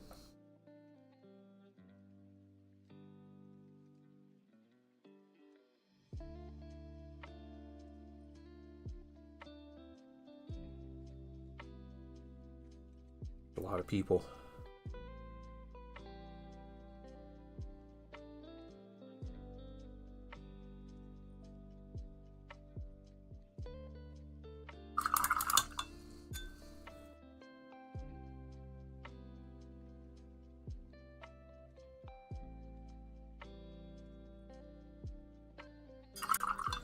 Alright, alright. I think I'm happy with a lot of the details on this guy. You play or watch Pokemon? I watched the original like Pokemon series when I was a kid. And I collected the card games. I watched it some with my son. He likes Pokemon. He plays Pokemon Scarlet on Switch. I got that for him, and he enjoys that a bunch. I played that a little bit. I probably enjoyed the Pokemon, like the Game Boy games more than anything else with Pokemon. But I haven't done much with Pokemon since then. He buys Pokemon cards. My son collects them, but otherwise, I mean, he's 7, so he finds something to collect, he's gonna collect it. Okay. Commander Shadow Sun. What are we going to do with you? I have no idea. Plan town meetings, craft lessons. Oh, nice. That sounds like a fun time, Tuvon. Heartbreaking Slayers was painting my last stream. Have more progress done. Oh, that's awesome. I saw you were streaming Saturday, Dref, and I wasn't able to join in. By the time I got home, you're already off stream. But I was at my local store playing some Horus Heresy. Not able to jump in your stream, but maybe this Saturday. You're streaming on Saturday. I'd love to check it out. Okay.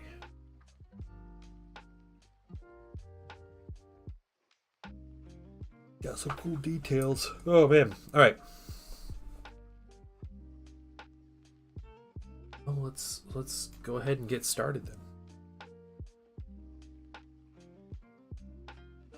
Big boy and the shield bears. That's cool. Yeah, I love Warhammer Fantasy Dwarves.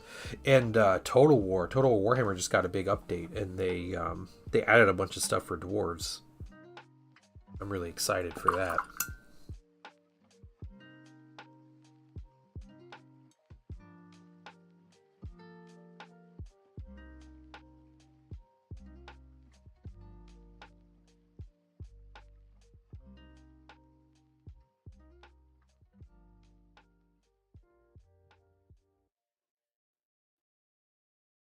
Yeah, all right.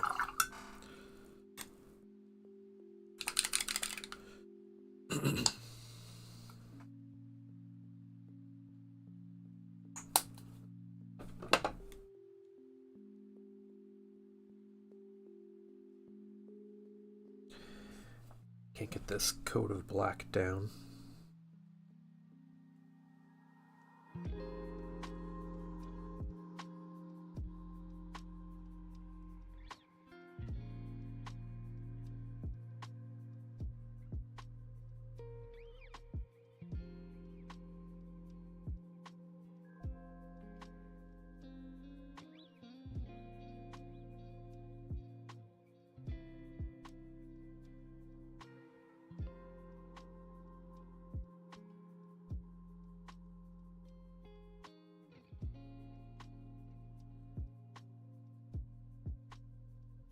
Not gonna lie, Magic the Gathering's new set of Bloom Haro almost got me. Really.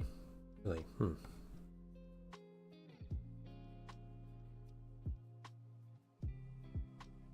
many Pokemon games? But I'm playing on a Minecraft server with Cobblemon mod, which is Pokemon. Oh, cool. All right. Mods for the win.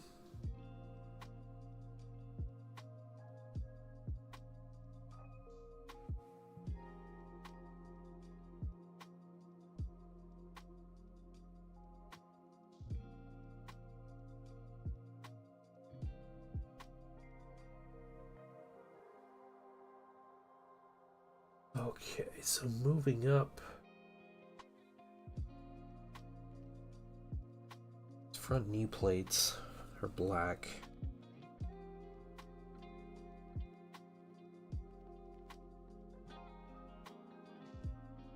Grab them on both sides before we go.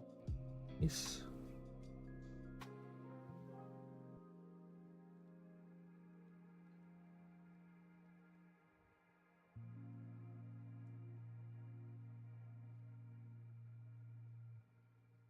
One thing that's nice about this mini is she's kind of little, so it would take me less time to paint than Farsight.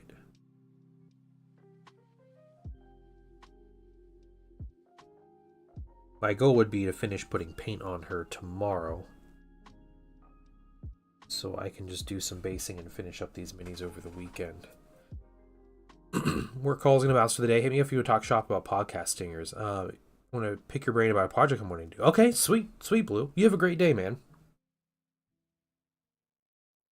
And thanks for chilling on YouTube. And Crucial Blue says, big love Twitch chat.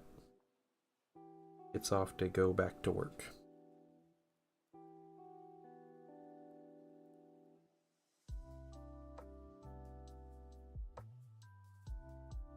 Welcome back, Gosu.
Next week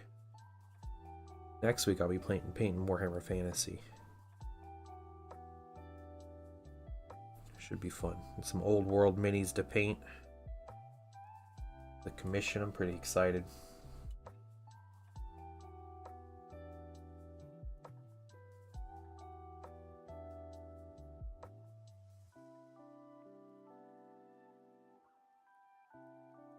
And next week is also that announcement stream. Yeah. So be watching that. What to talk about that on Thursday after it happens. I am painting an Orcs and Goblins, just a small part of an army, but I might end up painting the entire army eventually, like over time. But I am painting a unit of 10 Orc Boar Boys and a War Boss on Wyvern. Oh, that's an old mini. Very old mini.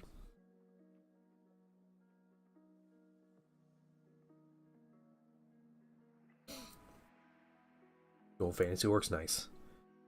Yeah, I'm excited to paint him. A little bit of work this weekend to get him ready.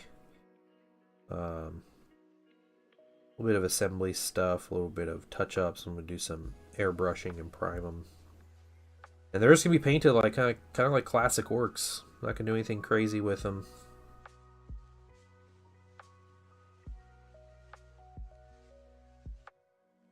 What's on arriving? It's my FLGS for cheap before we. Oh wow. Okay. 8k points of Orcs and Goblins. Dang. Jeff, I made a battle standard bear for my VC. Pretty excited about. Got a little bit of work to do on him, but I 3D printed a banner and put it in a vampire's hands, so he's gonna be my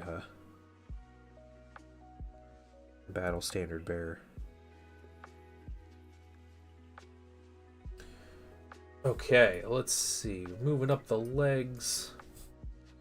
Got this like hip piece here is black. Excited about the old world. VC and Lizardman, nice. That's about Warhammer Fantasy. Like, I want all of the armies for Warhammer Fantasy.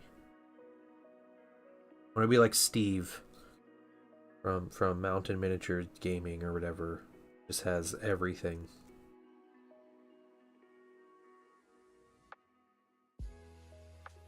$10K of orcs. Dang. Alright. Is that 40K orcs or Warhammer Fantasy orcs?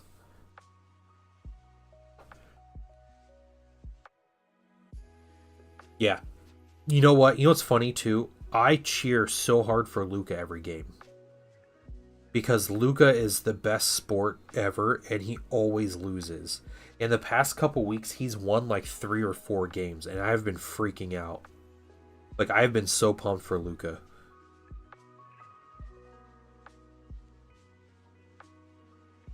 And they're like super fun to watch. Like they do a really good job. It just like I think Steve gets a lot more salty when things aren't going his way. And it's just funny because Luca tries to make him feel better.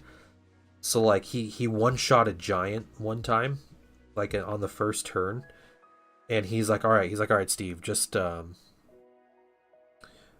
he's like, just put it on the board next turn. Just walks in his reinforcements. We don't have to count that. We don't have to count it, and all this stuff. Like, he does that to like try to make it better.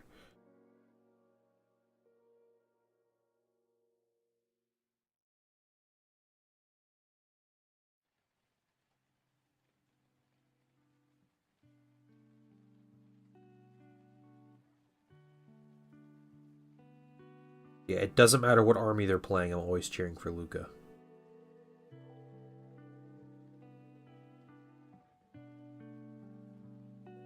Okay, I'm gonna move to a smaller brush. Couple things I have to do.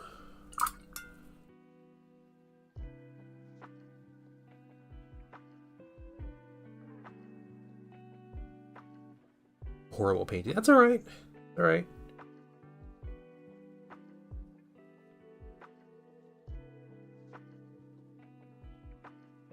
Not everybody's great at painting, and also it is a skill that takes time and a lot of effort to learn. Some people don't have the time. Some people are just, you know, they're newer to it.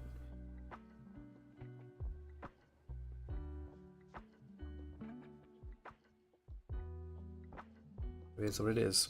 No shame in that. 10k army of world eaters. Okay. Man, Trek, you're way off, dude. We were talking about Warhammer Fantasy, orcs and goblins.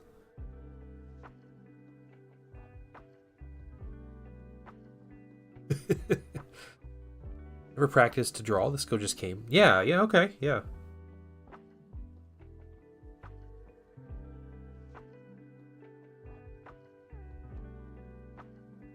Yeah, I mean, I have met very few people who just like pick up a brush and they're like okay at it. And then, you know, they kind of hone their skills a little bit and they're really good at it. Warhammer the Old Heresy, I'm cool with that. I don't know much about fantasy. Good, man. Fantasy's great.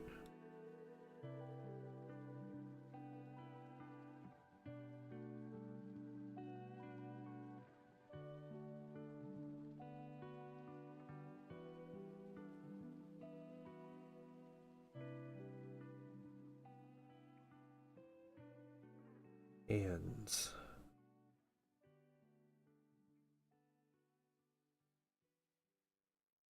was so bad when I started painting. Yeah, me too. Me too.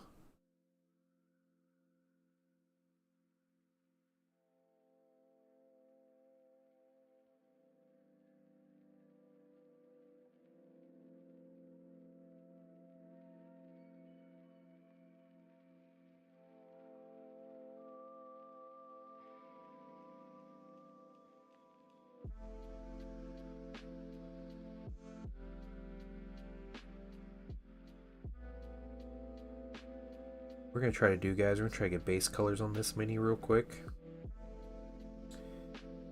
and I'll get to it. Well, I'm almost positive we won't get to it today. We're gonna try our diluted black wash for the entire mini again, and we're gonna build our colors back up. 200% better than I was with the brush in hand the first time. 2000. Okay, yeah.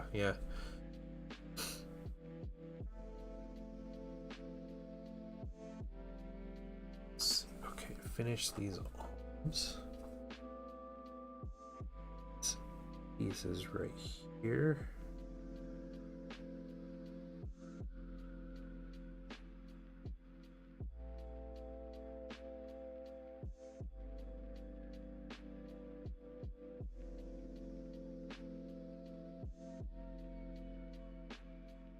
Yeah, I don't think painting was something that came naturally to me. Hey, Helchorn, what's up? Just, I enjoyed the game so much that I wanted to paint minis. I wanted painted minis on the table. Years and years and years of that.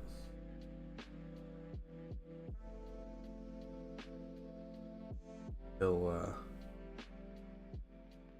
a worker wanted to see how I painted, so convinced me to start streaming on Twitch.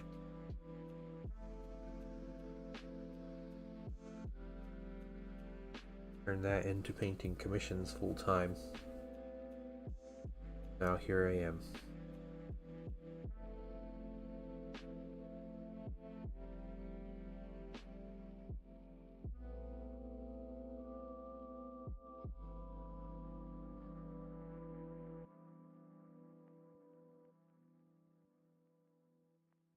Infinite feeling of dread when I think about adding OSL to Gilliman. Let's do it, man. I think Nerdgun had the best advice. If you go back and read his response, varnish your mini like a gloss varnish, and then maybe matte varnish on top. You want to keep the matte look, and then start doing your OSL. And if it doesn't work well, just take a little bit of maybe you could say like cleaner or thinner or something on a Q-tip, and just kind of rub it off gently.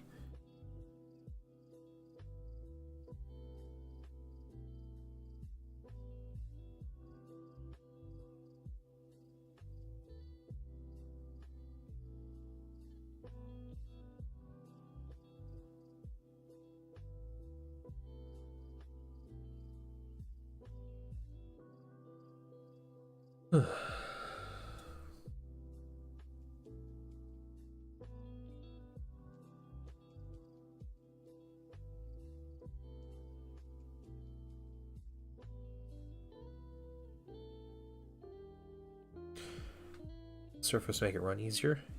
Yeah, it's the safety net with wiping it off is the big thing.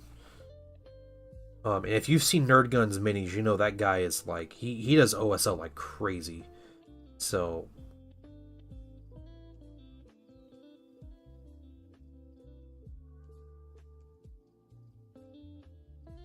I feel like his advice would hold a lot of weight. To me at least. Just knowing who he is. Spiderweb. Yeah, if you put down a gloss and then a matte varnish, it might be a little easier too. It might prevent the spider webbing. Gotrek and Felix. Yeah, Gotrek and Felix are really cool. If there's a fantasy book I would recommend, it is my favorite Warhammer fantasy novel, and I've had my copy for decades at this point.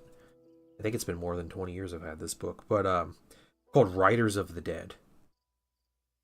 Riders of the Dead is such a fantastic book.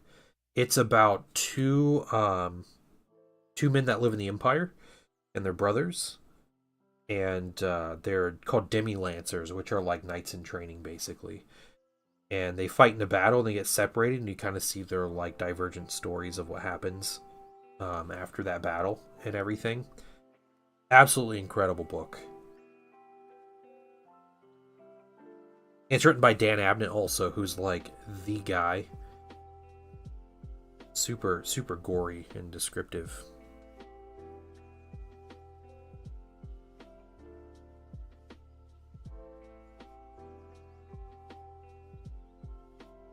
Riders of the Dead. It's about the winged lancers of Kislev. They're kind of like the focal point. So you'll see them on the cover. It's one of the characters, and then there's, with a bunch of winged lancers or winged hussars, depending on what you want to call them. But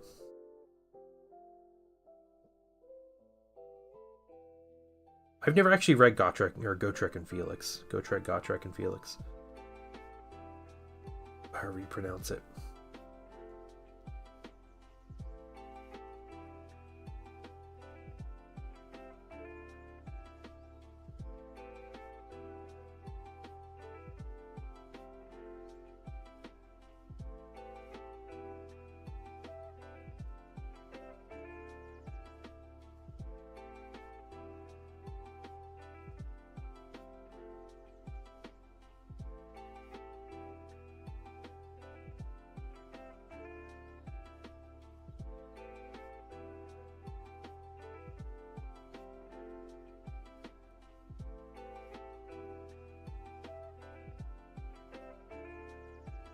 It's my favorite fantasy. Okay. Gotrek. Okay. That's cool. That's good to know. I have Gotrek's mini. His Age of Sigmar mini. I really liked. I bought it and I painted it. When me and Killicam, we were playing Warhammer 3. We were doing a multiplayer campaign. So, it was back in Warhammer 2. It was before Warhammer 3 even came out. Total War. And I was playing dwarves and he was playing beastmen, I think. And we each got a character, and I was streaming where we were playing a head-to-head campaign. When it was his turn, I would paint my mini. When it was his turn, he'd paint his mini. And so it was a hybrid, like, paint and game stream.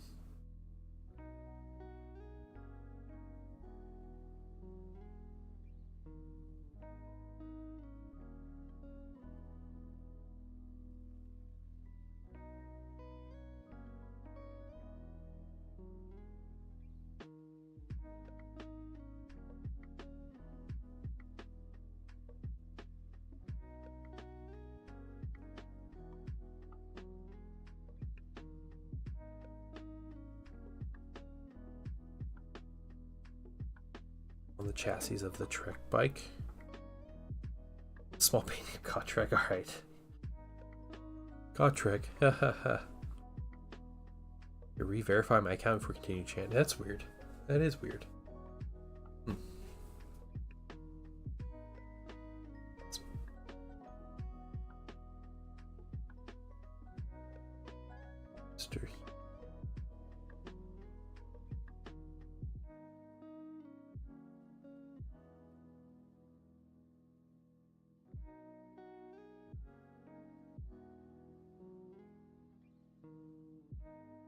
We're going to try to finish this color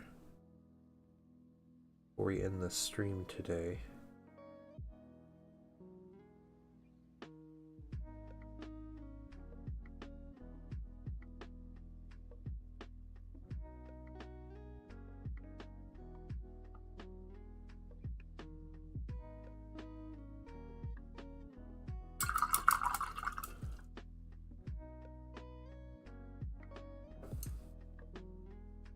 What are you General Kenobiing for?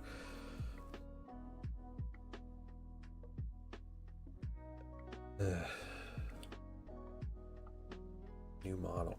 To decide a new color, I like to basically I look at the picture from GW. It might sound kind of lame to people, but these minis in particular, like these are special characters, and there's a very specific color scheme that the client wanted painted, so that's what I'm doing. So I'll okay. Chill.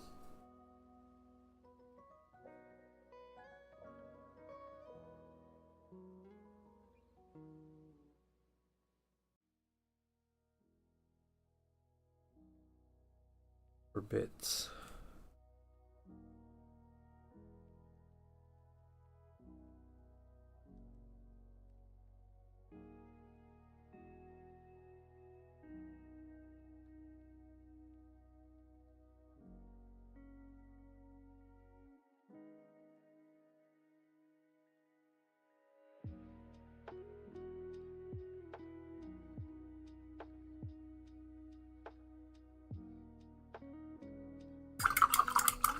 Need more paint down.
Okay. First gun down. Let's get the other one. Vacuuming sucks. Ah, that's a suck. Alright, go. So you have a great one, man.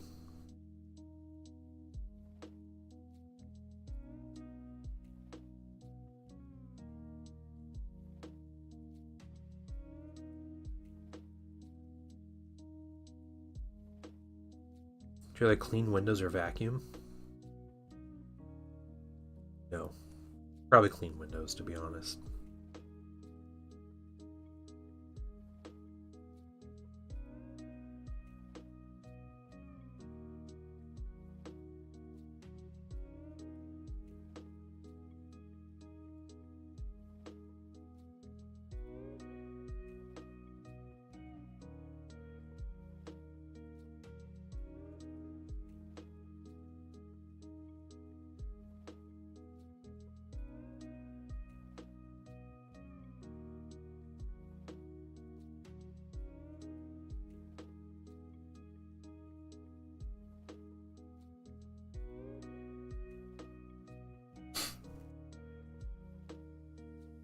Hey, how's your day been? I've been, my day's been great. Yeah. Yeah, how you been, CB? Just don't have 3 layered windows. Oh? What do you mean 3 layered windows?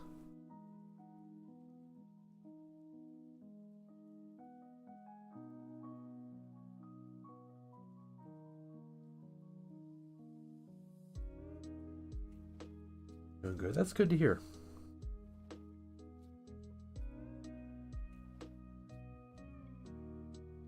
Trying to get this base code down before we kind of call it for a day. Back tomorrow. I'm going to make it a goal to finish Shadow Sun tomorrow on stream. Basically just have to work on some basing on all the minis and done. A little bit on the basing on Farsight, but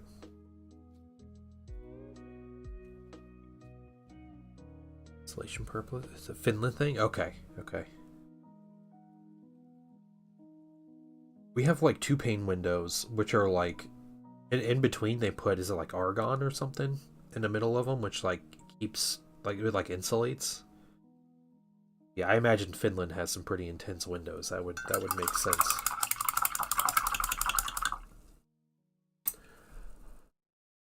This mini a little bit. New Warhammer Plus minis. Ooh, okay, okay. Thank you for bringing me the news. Let's see. An Inquisitor, okay. Stramandius. The dude next to him looks pretty cool. That is a rumor. I remember that rumor mill. The legs on that guy. The dude on the right is like little assistant guy.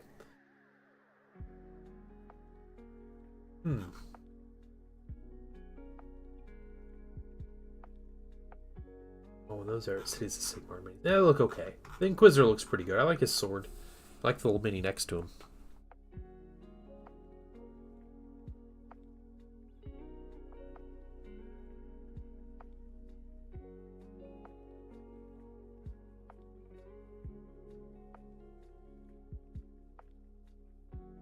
Very cool, though.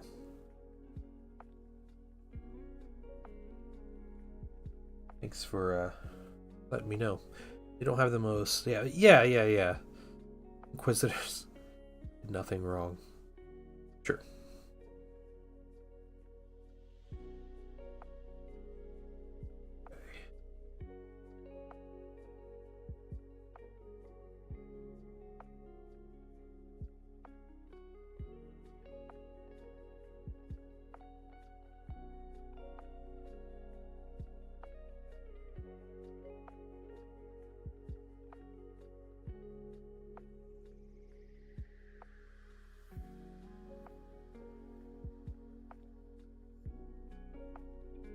Yeah, that's a Warhammer Plus article.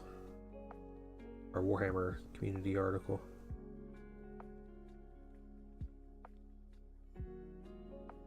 Yeah, it's pretty funny that the best animated thing GW ever came up with is going to be on Amazon. this December. Not even on Warhammer Plus.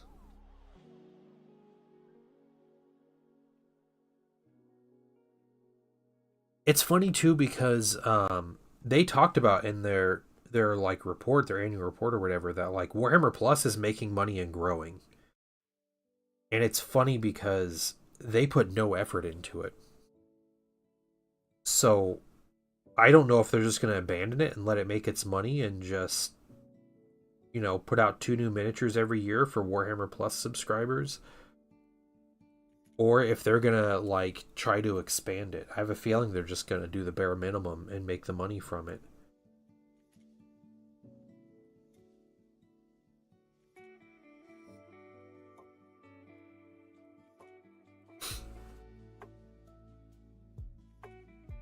Yeah. I think they, they bought out all those fan film people just to shut them up and, like, prevent them from making their own stuff. The guy that did the Astartes animation. Which if you haven't seen, I recommend. You can find people still posted on YouTube, even though it's not allowed, but... Hey, I think we have this color finished. If that's the case, I think we're going to call it there today. Like I said, we're going to return tomorrow, and we're going to try to just finish this mini real quick. Get this whole thing done. I might do a little bit tonight on some of these minis, but, movement trays. Nice, I have the mini Wargaming movement trays. Yeah. They're great. They've done great. Yeah, Buddy printed mine for me on a filament printer. And they work great. I have like 15 of them, and I got them labeled on the bottom and everything. Alright. You guys have a great day. Thank you for coming to hang out. It was a great stream. We got a lot done. We got Mr. Farsight here is looking really good. So we just had some stuff I want to do on his base, and I think I'm pretty happy with him at that point. But I will see you guys tomorrow at about 10 a.m. Eastern, and we'll be continuing work on Shadow Sun. But you guys have a wonderful day, and I will see you all tomorrow. Bye, everybody.